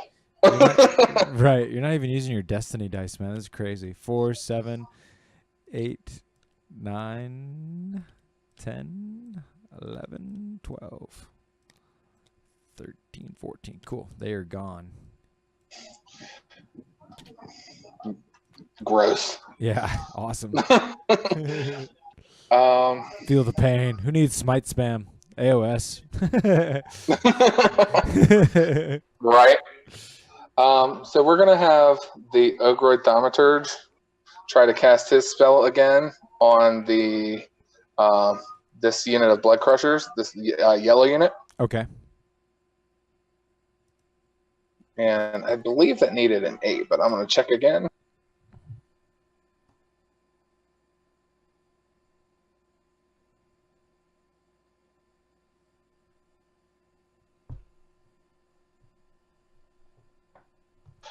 Okay, it needs a 7. Cool. All right. You have 1 more cancel left, right? 2. I got these Fleshhounds by the Lord of Change, and then my Skullmaster himself. So one of the 2 had to have tried to cancel that last spell. Oh, that's true. That's true. Then we'll just do the Fleshhounds that are on the Lord of Change. Cool. So this dude needs a 7 to get this spell off. If it goes off, it's against the yellow Okay. Blood Crushers. If it goes off, you're going to take D6 mortal wounds, and then for every model that dies, I get to spawn a horror. So basically, it's going to hopefully spawn 1 horror. Right, okay. And do... Okay, so that doesn't go off. Cool. Rerolling. And reroll. That doesn't go off. Okay, so he fails. And just to be trying to learn here, was the reroll from the endless spell with the slowed down time? No, the reroll is from the blue Scribes. That was the very first thing I cast. That lets lets everybody with an 18 reroll failed attempts. That's badass. Okay, cool. Right? It's pretty sweet. Yep. So next thing we're going to do is we're going to have Kairos try to hit these guys with the what the name? Tzeentch's Firestorm on the yellow dudes. The grosser version than 40k, right? It is way grosser. So here we go, and he gets a 12. I go ahead. I thought about denying. I was like, no, that can't happen. 3, 5, 6, 7, 8, 9. 3. Yeah, dude, it's disgusting because like if you roll a 6 between the 2 dice, nobody can stop it unless they have pluses. Yeah, it's crazy. Okay, so just one. So you're only going to take D3 mortal wounds. So you're going to take 2. 2. This is on the yellow? I forgot. Yeah, it's on the Okay. yellow. Okay. Yeah, we thought Magnus was good at casting powers. Yeah, right. Get out of here. Okay, so Kairos is going to do his own spell, his personal spell. Okay. And basically it does D6 mortal wounds. And then if he does any wounds to you, I can create a spawn. Okay. I don't actually have a spawn model, so we'll have to improvise, but No worries. we'll make it work. Yep. He also gets a 12 on that. Okay. Mortal wounds it is. Let me make sure it's D6, but I'll check it real quick.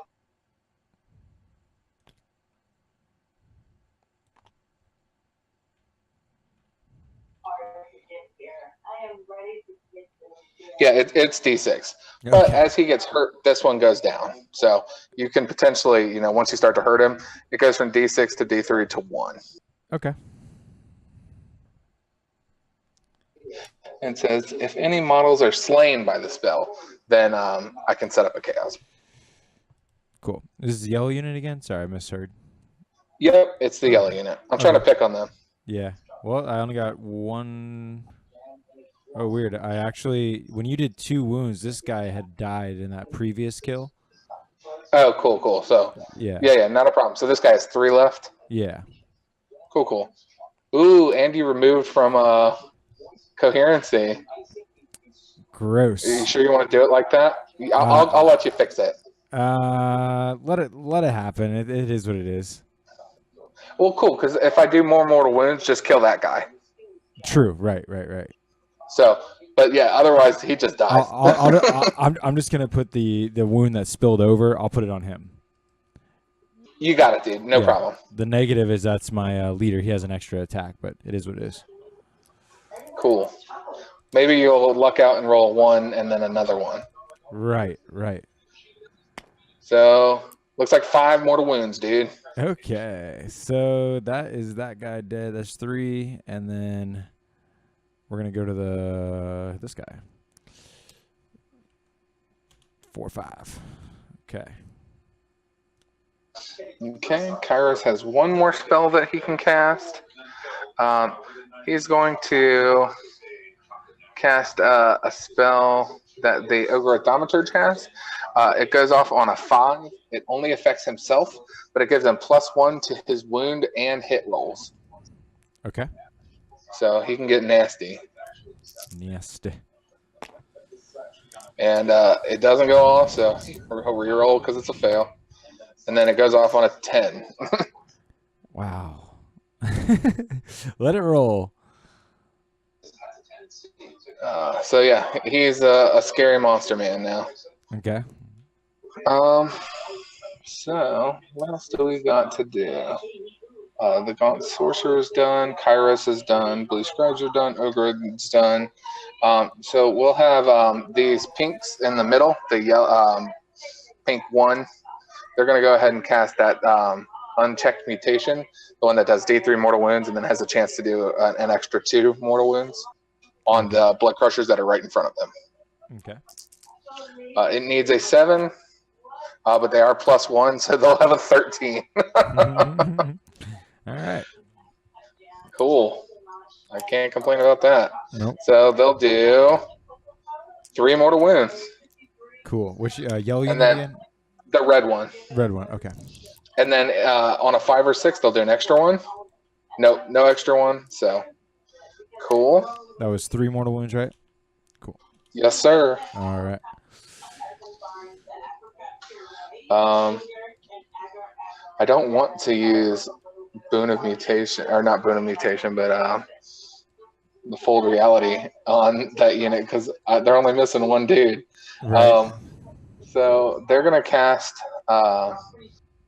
these ones right here are going to cast Mystic Shield on this Lord of Change. Okay. Was that +1 save or something? It used to be +1 save, now it just lets him reroll 1s. Okay. Right. It's more just to get my cast numbers up so I can get more points. Yeah, gotcha.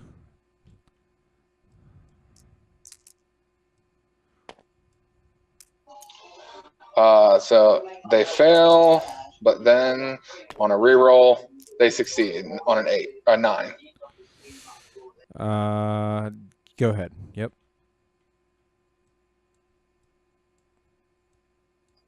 This other unit is going to try to put a single mortal wound on this red unit. They're going to do the, I'm blanking on the name of it, but the one that they need a 10 plus to do D3 mortal wounds. Okay. Oh, that's the default. Yeah. The lightning bolt, arc lightning or something. Okay, so it goes off, and you'll take a mortal wound. I'm going to try to cancel this one with my So final. it's okay. So they got it on a 7, so you need an 8 to cancel. Yeah, final cancel. You're good. All right, so that guy dies as well. Dude, these demons are doing work. Yeah, they are.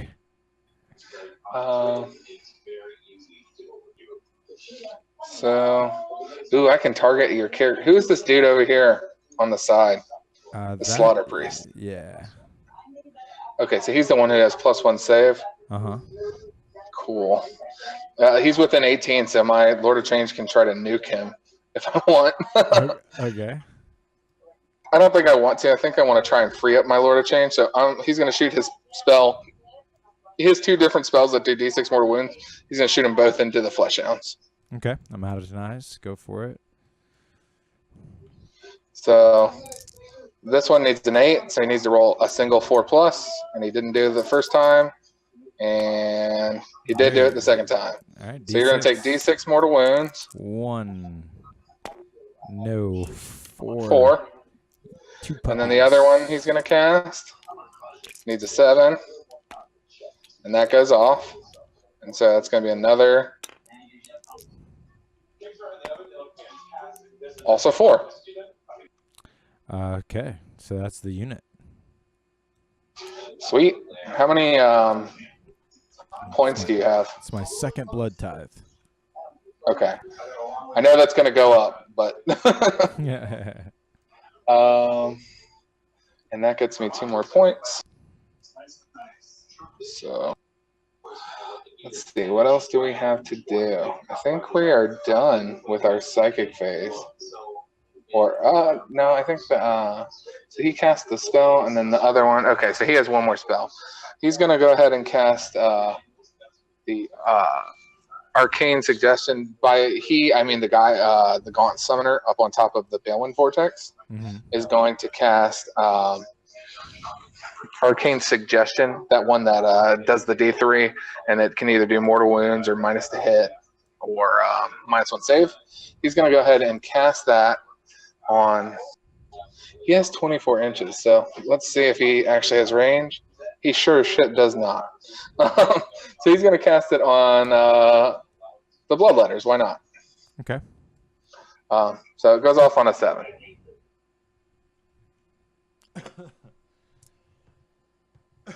He has no rerolls to this.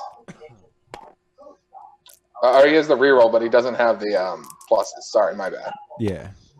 He fails it. Yeah. Cool. Okay, I think it's time for my actual turn. All right. I know you're just loving all the magic. One hell of a back-to-back mortal wounds is ridiculous.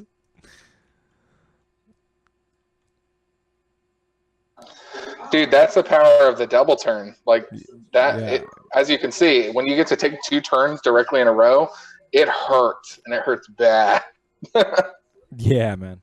I mean, there's just a lot of good things going on for you with these these chokeholds with these horrors. That it's fantastic. I think the split rules and the summoning rules is insane. Like, people are crying about horrors being useless. I'm like, what are you talking about?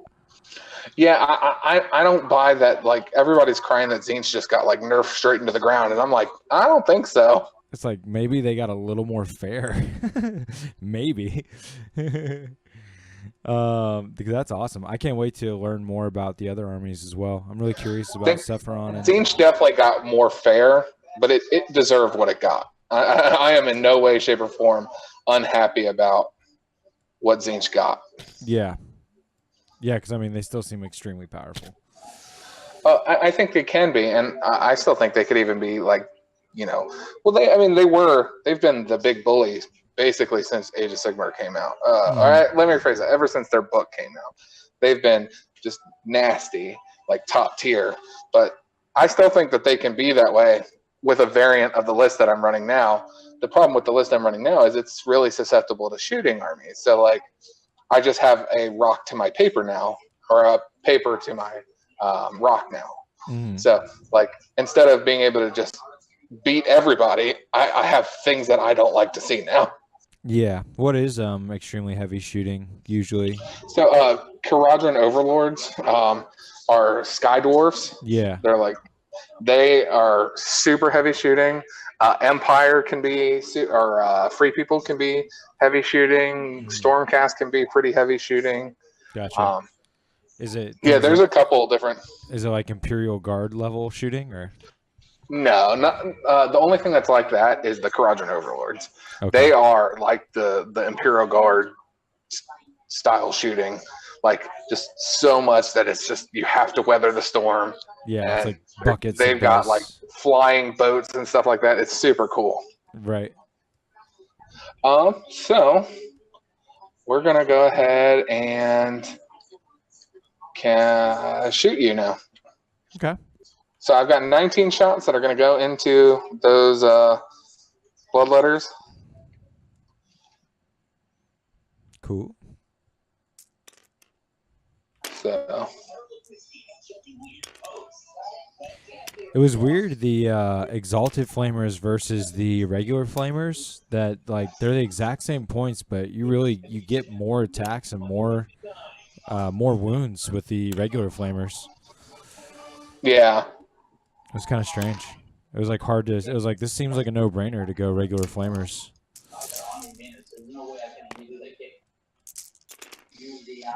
Okay, hitting on 4s and winning on 4s. So 5, sir. Cha. All right. 2 wounds. Good roll. Yeah, those bloodletters, right? Yeah. Cool. And then I got these other ones shooting into the yellow unit of Blood Crushers. Cool. Let's see. That's only 10 shots. There we go. Ew, that was bad. And then looks like 3, sir.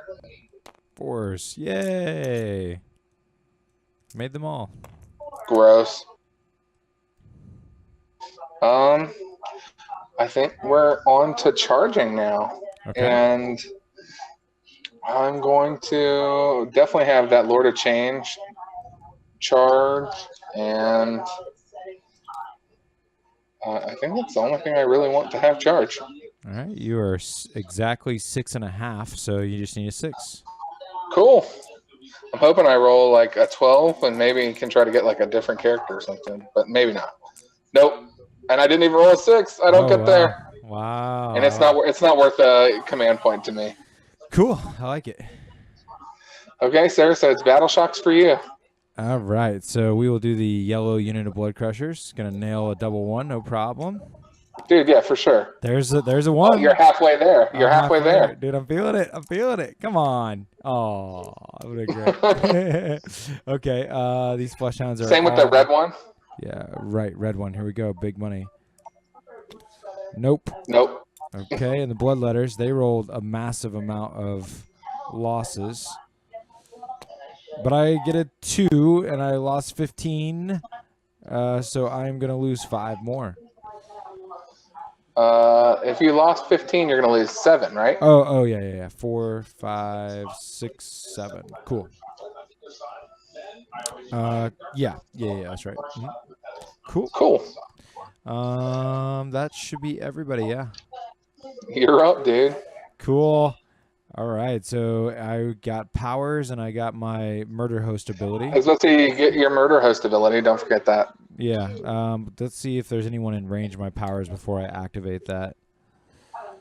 Who's that? Who does that extra flesh hound in the middle belong to? Where are you looking at? I'm trying to spot him. That guy? probably belongs over here. I was wondering why this unit was only 4 man. So I'll just go like that. I think I just got those 2 units mixed up. Because no one's died on those flesh hounds yet. Yeah, that's fine. Okay. So I need to check 18-inch range real quick, or 16-inch range from the Slaughter Priest here. And it looks like these flesh hounds are his only available choice. So double check that. This is the +1 attack, or +1 to hit. So I'll go ahead and give these flesh hounds +1 to hit from the Slaughter Priest. If I can get a 4+, no 1s. I roll 1, so he takes D3 mortals instead. And Take. and it's a 3. Yep, wonderful. All right, Slaughter Priest is down to 3. The other Slaughter Priest, he's going to be fancy, and I think he's going to... Dude, try to have him hurt my dude. That's what I was going to do. I'm going to do D6 mortals on the Lord of Change. Unless you roll that 1. Right, 4+. I roll a 1. D3. And big old 3 again.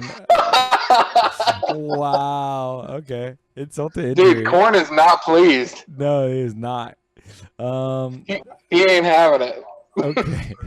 Wow. All right. So you better get some blood ties this turn. All right. So only a 12-inch range for the portal, or the portal skull is 18 inches. 18-inch range. Yeah, it's 12 inches for the Stoker. Let's see if he's gonna have range to anyone. He has range to the dogs. To the dogs. So he'll go ahead and whip the dogs up for an extra 3 inches. He can whip 12 inches? Yeah, 12-inch whip. Dude, that's gross. Yeah, I like him. And then 18 inches would give me an extra attack on my dogs. I was thinking about maybe going after your Lord of Change with my +3. I need to kill something I need to kill something substantial. These horrors are not exciting to fight at all. No, they are not. I'm gonna go ahead and do that. I'm gonna put down my blood Portal. Yeah, Portal of Skulls. Yeah. So another thing that's super cool about that. Reroll successful spells. Exactly. Yep. Yeah. If I'm within 18 inches of him. So another reason why that Gore Pilgrims is so good is like a list like this. I have to go into your portal to cast my spells. It is so rough. Like the whole Gore Pilgrims is real good. I can't stress that enough. Yeah. It was expensive, to add. I know. Yeah, it definitely is, and like you can't have both. You can't have a full murder host and a Gore Pilgrims, but you can have a Gore Pilgrims and a murder host. You just only get the one move. But I think in most games that one move is still enough. And the nice part is it makes you like only 2 drops because you're just 2 battalions. Yeah. I'm into that. I'm gonna keep chewing on it, especially with getting your extra command point, your extra artifact. Oh yeah. I think it's solid. Yeah. Now you still only get 1 command trait though, no matter what, though, right? Correct. Okay. On your general. Yeah. All right. So this, we're going to do it. We're going to put down the Banner of Blood. I feel like I kind of want to move forward with them first and do it next turn, but I don't think I'll have much. There's not going to be much next turn. So I was going to say, if you don't do that, if you don't put it down this turn, I'm absolutely going to kill him next turn. Right, exactly, yeah. So that's that, and we'll go ahead and do our move now. So these Flesh Hounds are within range, so they're going to get a 2d6 along with everybody else. That's pretty cool. I should guarantee a Lord of Change charge at least. Oh, yeah, for sure. And I roll a big 11. So I'm going 11 inches. I might be able to reposition pretty good right now, actually. I think so, yeah. I'm going to go ahead and tighten this up a little bit. Is the red unit within 8? Probably not. I don't think they are. No, they're out. Okay, cool. Let's see. I'll go ahead and take. Now, I don't know if like I guess that it's at the beginning of the hero phase or whatever. Because like if I move my Skullmaster away, does he still count as being in range of the other guys, or I got to move them first? So it depends on how it's worded. Do you have the? Yeah, I can get it. Here we go. Murder host. It says for each unit that in the battalion that's within 8 inches of them. Let's see. Roll 2 dice for the murder host, and for each unit from this battalion that is within 8. Oh my gosh. This says that you roll for each unit independently. Really? Let me see. Do you have the murder host? Yeah. Yeah. Let me read it. The bloodthirsty demons of Khorne. Blah, blah, blah. Roll 2 dice for the murder host bloodletter hero. No, yeah. You only roll once. And then it says, and for each unit from this battalion that's within 8. Oh, shit. It does. Yeah. Oh. Wow. So that changes things. That changes things. Okay, so that changes things a lot. Now, does that also mean? Do we still? Let's see. It's about when does it happen? After setup has been completed, roll 2 dice, and then you can repeat this process in each of your hero phases. I feel like that I have to be within 8 at the time of the move. Yeah, you definitely do. Okay. Well, I'll start with this. I feel like there's a big enough gap here to go between him with the yellow. Oh, totally. Yeah, I completely agree. I'll start with that. I get a 5 for the yellow unit. Dude, that's what I get for not paying attention. I definitely thought you only rolled 1 time. That's gross. Yeah, that's kind of interesting. I'm gonna. That's less gross than it was.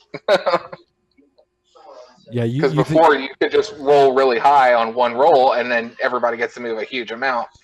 But it also, she's up here, girl. That also means that in the beginning of the game, this whole game is a little different than it would have been totally, 100%. Yeah, that's pretty wild, man. Because then I would definitely not have used my Kairos reroll. Yeah, see, we totally need a rematch. Murder host all day. Next time we'll have to do murder host on murder host. Oh God. Okay, so I like it actually. Let's do the flesh hounds now. 2d6. Cool. They get a 7. It's a little bit more chaosy this way. Yeah, no, for sure. Like, I get it, and it makes it less, not as like auto take as I thought it was. Right. Now you have to be 3 inches away from me. Don't forget. Oh shoot. Well, let's do that. 40K coming in, man. Oh yeah, you're good, dude.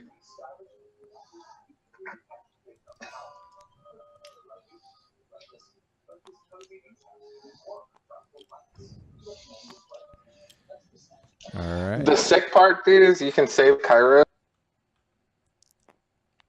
Oh, you broke up after save Kairos.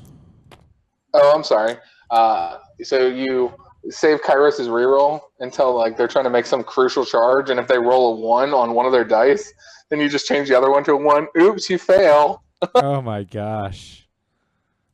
Yeah, it's super gross. It really is.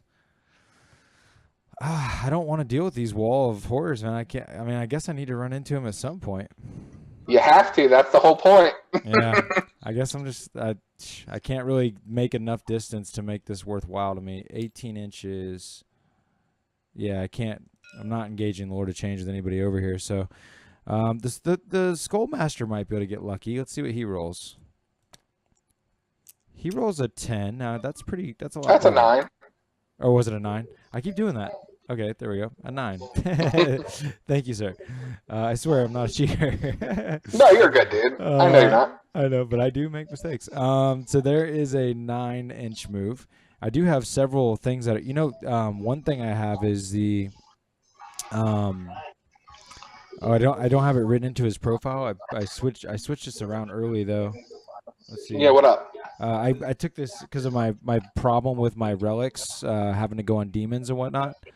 I took this thing where if the Skullmaster kills any model at all, it generates a blood tithe. Or no, he can't take that. That's gross. Yeah, it went on somebody. It went on the blood Secretor, or maybe this Lash guy. So the blood Secretor can't have a banner and the. Yeah, I'll figure it out. I thought I put it on my Skullmaster, but I think I'm still like trying to figure out how to apply the relics. You're good, dude. Don't worry about it. Yeah. It's not even going to come into effect. But if I do, my Warlord trait is that is Arch Slaughterer, and if I kill a character, then I'll get an extra blood tithe. Well, dude, come fight my Lord of Change. I'm trying so hard. But you know what? Hey, here's another interesting thing by the way that we were describing that. So now I moved within range of my red blood crusher. Yeah, as far as I know, that works. That's weird. Okay, well let's do him now. It's like order of operations. Right. All right, So so he gets 8. he gets an 8.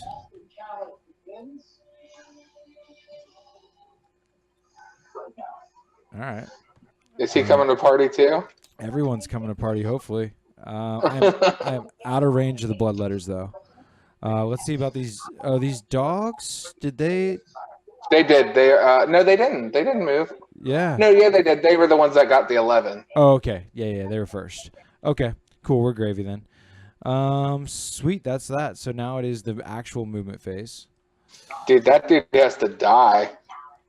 I want that guy to die. Here's 8 inches. No, I'm talking about your Skullmaster. Oh, yeah. I'm just saying, it was kind of rude of you to move my stupid balls of lightning off to the side. That was pretty rude. I don't appreciate that. Oh, yeah. We'll take that. We're taking 2 turns in a row. Dude, I'm glad you finally got to see how not fun double turns are. Yeah, that's wild. 6.4, so 0.4 is 7, and then so 1.4 is what I got here. There we go. And then this guy's going 8. He's pretty far away still. I don't know that the Lord of Change wants to fight all that crap. That's a lot of stuff. I wonder if these slaughter priests are any decent in combat at all. It depends on which slaughter priest you pick, and you know they're Khorne dudes, so they're gonna be able to punch something. Screw it. Whee! Dude, he's definitely bailing out of this. He doesn't want any part of all these guys. I gotta move back my slaughterer guy. Oh right, yeah, because his banner is planted. Right, so back to 5. Which he's giving +1 attack to quite a few people right now. Hell yeah, he is. And he also, with the Banner of Blood, reroll charges within 8, I believe. Too bad it's not 16. So that might affect a couple dudes. All right, cool. So here we go with some attempts. So we're going to go right past the shooting and into the charge phase. And we'll start with the Flesh Hounds. Roll low. Nope. They got a 9. Yep. So we will spin ourselves around here. Dude, that Sky Shield landing platform in this old, fantasy realm. Time traveling, dude. Dude, we must be fighting in the realm of metal. Right. Let's see. That guy. We'll go with the Blood Crusher next. See what we can do. Cool. He is within reroll range. Oh, he nails it. Not that he needs it. Ah, that's beautiful. I might use that to my advantage. Oh, yeah. We'll go right there. And then we'll see if we can long bomb the skull dude. He's 13 away. He can't make it. No. It's unfortunate. Okay, then we're going to do the Slaughter Priest way back in the back there. Yep. He's going to re-roll with the Banner of Blood. He's going to fail. 7's probably too far. Double check. Yeah, too far. Okay, the other Slaughter Priest shouldn't have any trouble at all. Not double 1. Yeah, he made it. Cool. Okay, that looks like everybody that's able there. Now the Bloodletters will go ahead and charge the Pink Horrors. They make it. Yeah, barely. Right? Yeah, barely. Yeah. Now, be careful where you go, because now you're going to pull in both of those units. Oh, there's 2 units there? Right. Yeah. Oh, shit. So you have to stay 3 inches away from the unit if you don't want them to be able to pile in an attack. Oh, shit. All right. Let me just back it up here. We'll go this way. That makes sense. Shit. All right, cool. You don't want to get wrecked up on. Yeah, any more than by some pink horrors in close combat. Yeah, the other 27 dead ones was enough for me. So let's charge these pink horrors with the I'm definitely not gonna get all these crushers in there. But let's charge with these flesh hounds first. You got it, dude. No problem. Take a look at what we can do here.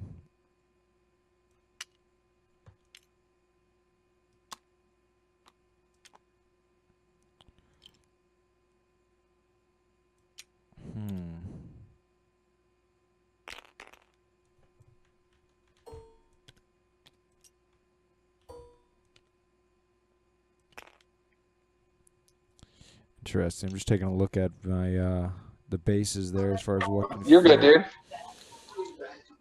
Looks like only 2 hounds and 3 blood crushers will be the most I could fight with. Okay. So I'll try that because maybe. Whoa. Some shit just disappeared. I just deleted some blood crushers. Oh, that's what it was. Okay. Okay, cool. I was like, what the fuck just happened? Yeah. I used some copy paste ones to be able to tell range. Cool. Yeah, totally get it now.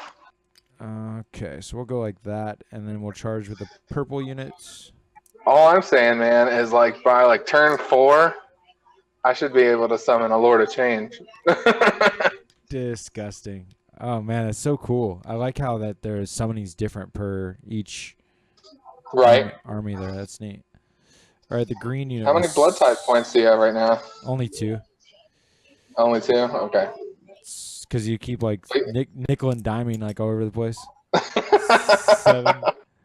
I should have let both. I should have let your pink horrors kill my blood letters.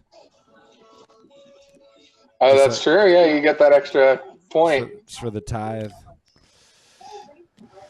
Okay, so that's that.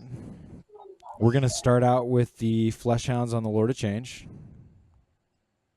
Cool. 5. Now they got buffed with my +1. No, I failed all my powers, right? No, but I have my blood offering out. You get the banner. Yeah, I have the Portal of Skulls. Portal of Skulls, yeah. So +1 attack, and then I feel like reroll 1s is somewhere in here. Reroll 1s to wound. Where's it? Might be. Oh, that's when you whip them. If you whip them, yeah. Yeah, I should have. Damn, I wish I would have whipped. Dang, it's crazy. The order of operations. I could have moved the Skullmaster within. Oh yeah, and then whipped him. Yeah, that's wild. Because I didn't even need it on the hounds at all. Right. Okay, learning. I'm gonna be vicious with Khorne. Okay, so in this instance, I have +1 attack and reroll wounds 1s to wound because they're whipped. Yep. Okay, and here we go. I don't have. And you're -1. Yeah, I was trying to think if I had a +1 to hit, but I don't think I do. 3, 6, 9. And don't forget, you reroll. It's just like 40K. You don't reroll successes. Yeah. Modifiers. Reroll. That's what I was trying to say. Right. Rerolls 4 modifiers. 4, 8, 12, 4. There's 5 hounds there, and then so they'll get an additional 5. Okay. And then we're looking for 4s. 3s to hit, 4s to wound, but -1, so 4s. Okay, and then double checking Fleshhound profile. Yeah, dang, the Fleshhounds. I guess the reroll 1s to wound isn't a terrible thing for them. So, 4s. It's still a lot of hit. Yeah, and then I need 4s rerolling 1s. Okay, couple of conversions. That many. Cool. No AP. So I got 4 up. Whiff. Please don't. Yay! Only 3. He's already taken 2 so far, yeah? Yeah. Okay, cool. Yeah. All right, then it's your turn to attack.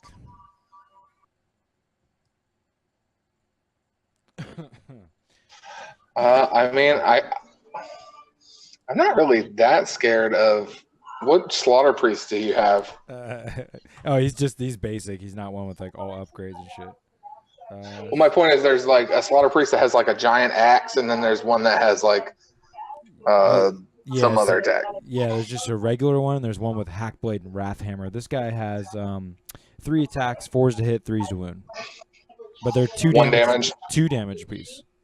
Oh yeah, fuck that guy. That guy's got to die. Okay. Cool. So we're going to also don't forget to your blood crushers get their mortal wounds too. Oh yeah. You go ahead and do your attack if you want. We'll knock it out next. Cool. So I only got 5 attacks total. I got 3 attacks that hit on 4s, wound on 2s. Hit on 4s. Oh, dude, you're gonna die. Win on 2s. Oh, they all win. It's rend 1 and 2 damage per. All right. I got a 5+ save, so needing 6s. No problem. Got this. Nope. I'm dead. Blood tithe. Whee. Okay, cool. I will swing now. I'll go ahead and do those mortal wounds. Plus, I get the mortal wound from the blood crusher on your Lord of Change. 4+. For sure. D3 mortals on Lord of Change. He takes 2. 2. Cool. And then we'll do the other 4+.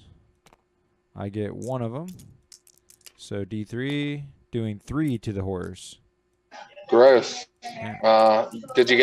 Did you do both of them? Yeah. Failed 1, got 1. Okay, and then we'll go ahead and start with the purple unit and pile in. And they're going to get 2 guys. Is one of them a hunter? Yes. Okay, so 3 Hellblades. If you want to go ahead and put the yellow squad in too, that's fine. Right. Yeah. You'll get like an extra dude. But based on the way you pull models, there's a chance that I could fight with another guy. For sure. Just out of sake of. Yeah. You're good. So I'm looking for 4s to hit with the Hellblade, no 6s for decapitating blow. No, if I was within range of a character, I would get to re-roll, but I got out of range of that. Yeah, I was gonna say nope. Yep, and then no wound either. So time for the mounts. Cool. 3 hits. There's 3s to hit, but I still rolled 3 2s. Okay, and 1 wound. Nice. Yeah. No rend, right? Yeah, no AP. Yeah. It's rend, sir. It's not AP. Right. Yeah, back to you to fight.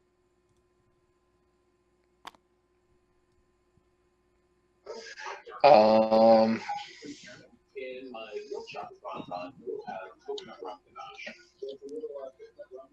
don't really know what I want to do. I'll probably punch those bloodletters. Sensible. So, not that guy. Blood This ties. Hey man, I can't. That's what's gonna happen. I can't help that. That's the nice thing about the horrors now with these rule sets is they actually generate me more blood ties versus just like one massive unit that doesn't die. Truth. Whatever. Okay, I got 5 dudes who can swing. They're hitting on 5s, winning on 4s. Okay.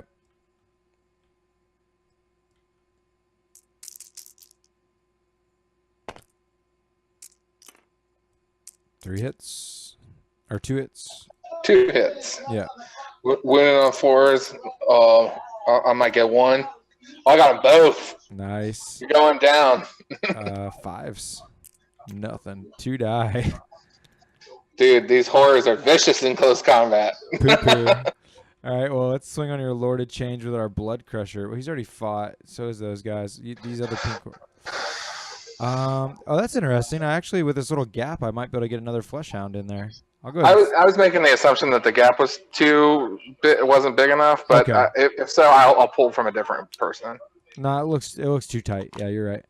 Cool. So let's do let's fight with the Blood Crusher.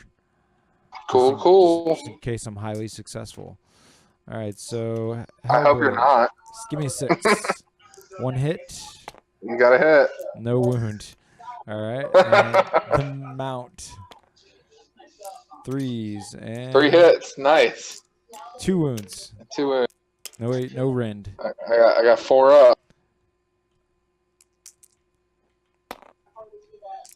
Made 1, fail 1. So this dude. No, I need him. Yeah. Who was this? The Fleshhounds, or was this the Blood Crusher? That was the Blood Crusher. So I'm making you. Okay, so I'll pull this dude. Yeah, because you've already moved in with them. Right. decisions you're having to make. It's good. Now you fight.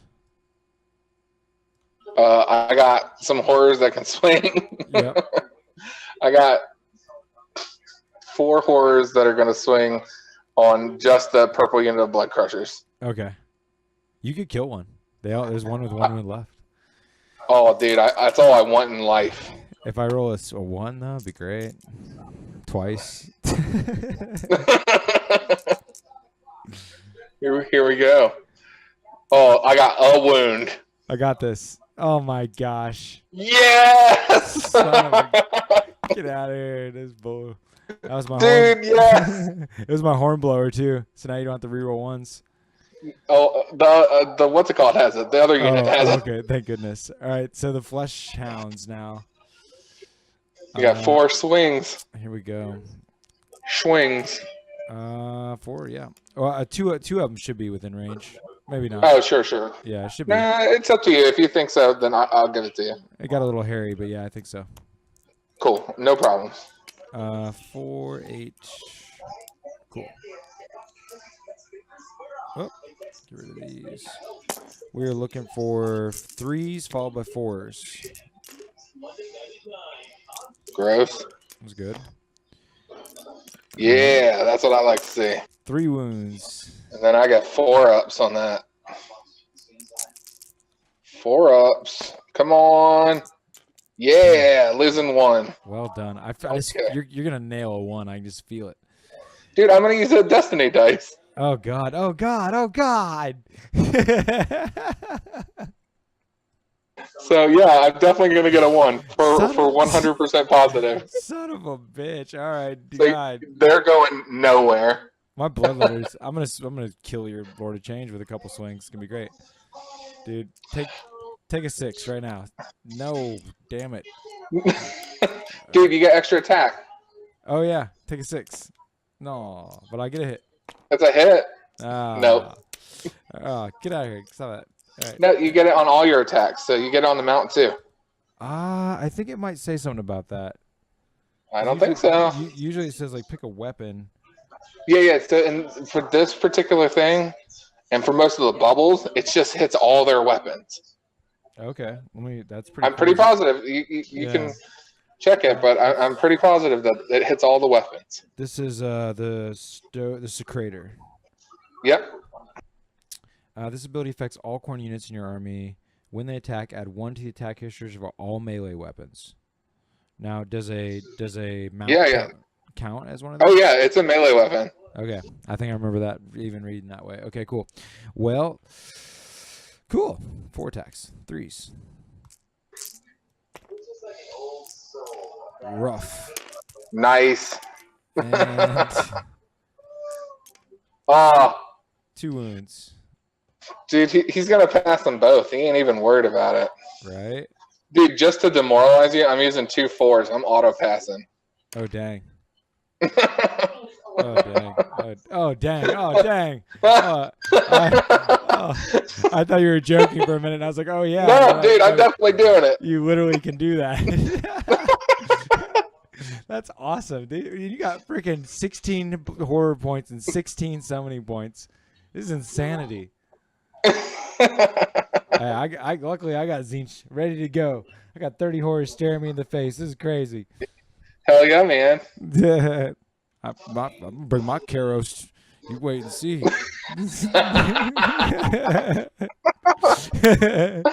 Well, son of a gun. Can we oh yeah, you were saying there's certain allies like you can't have Khorne and I can't have a murder host and some I know it's super fluffy and all that, but I don't think you can take Tzeentch, but you can definitely get at least a wizard.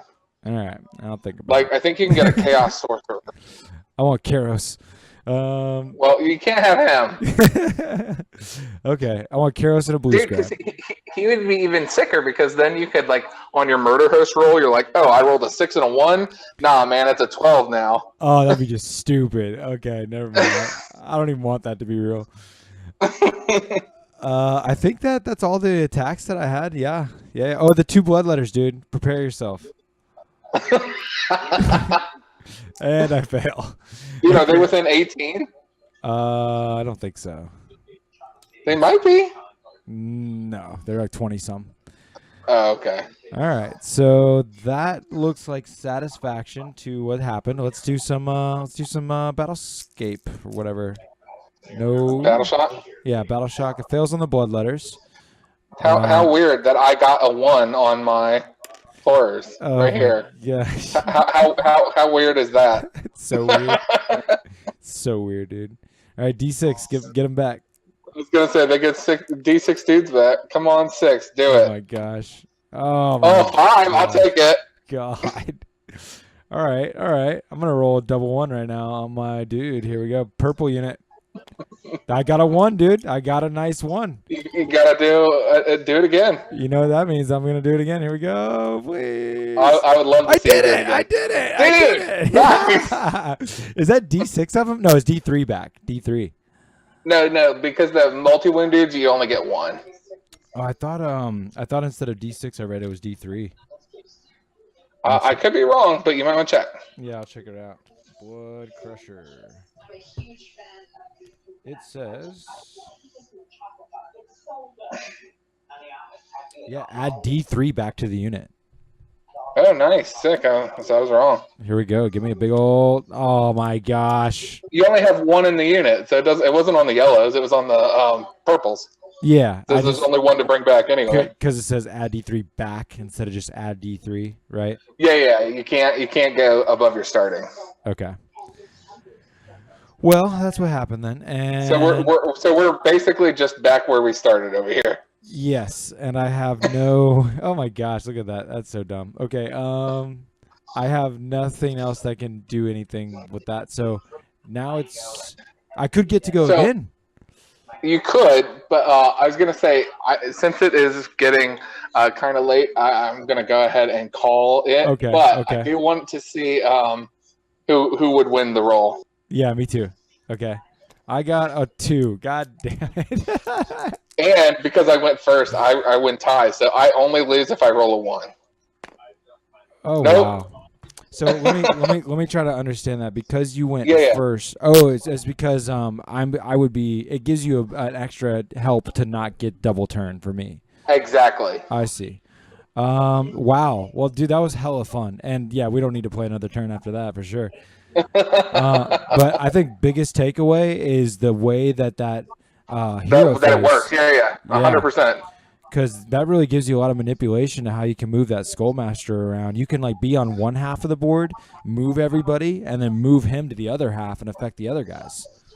Oh, totally. But another thing that's important is that it's not just one role. It's a bunch of different roles. That's critical, which could be good and bad, of course.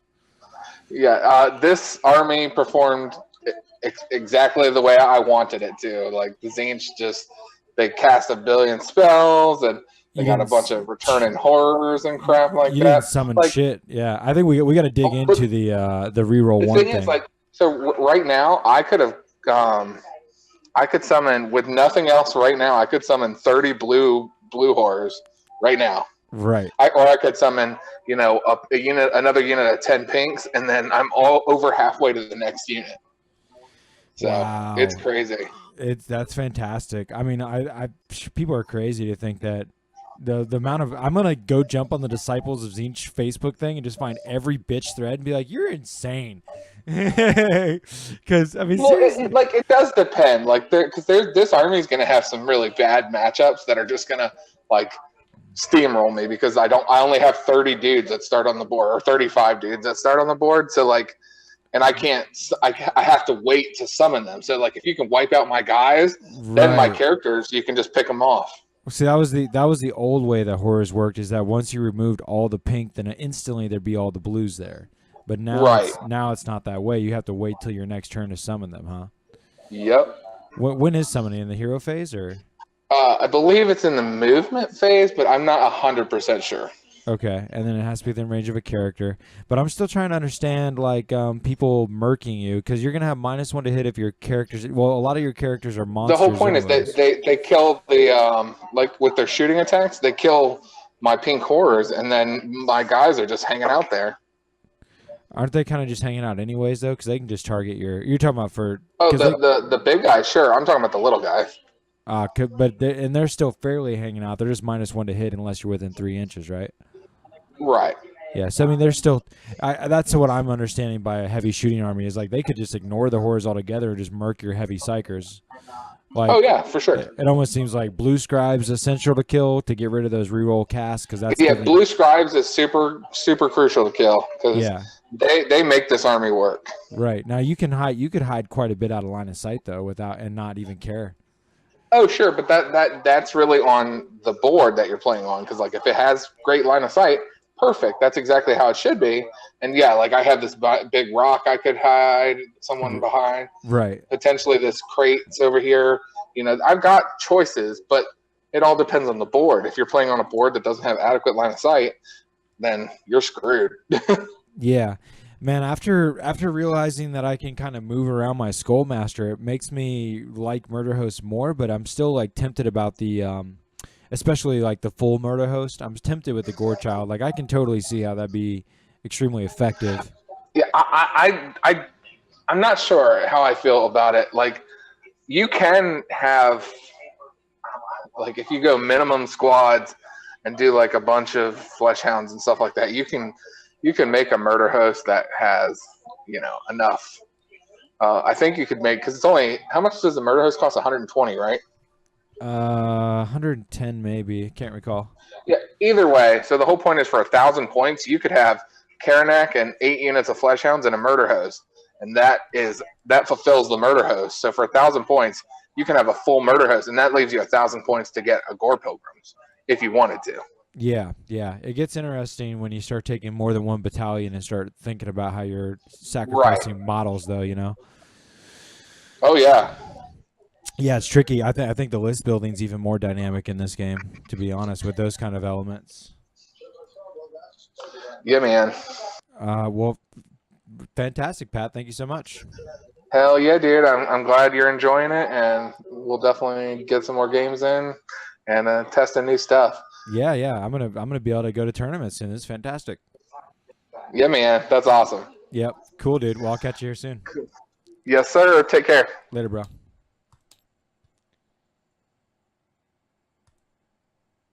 Later, Twitch.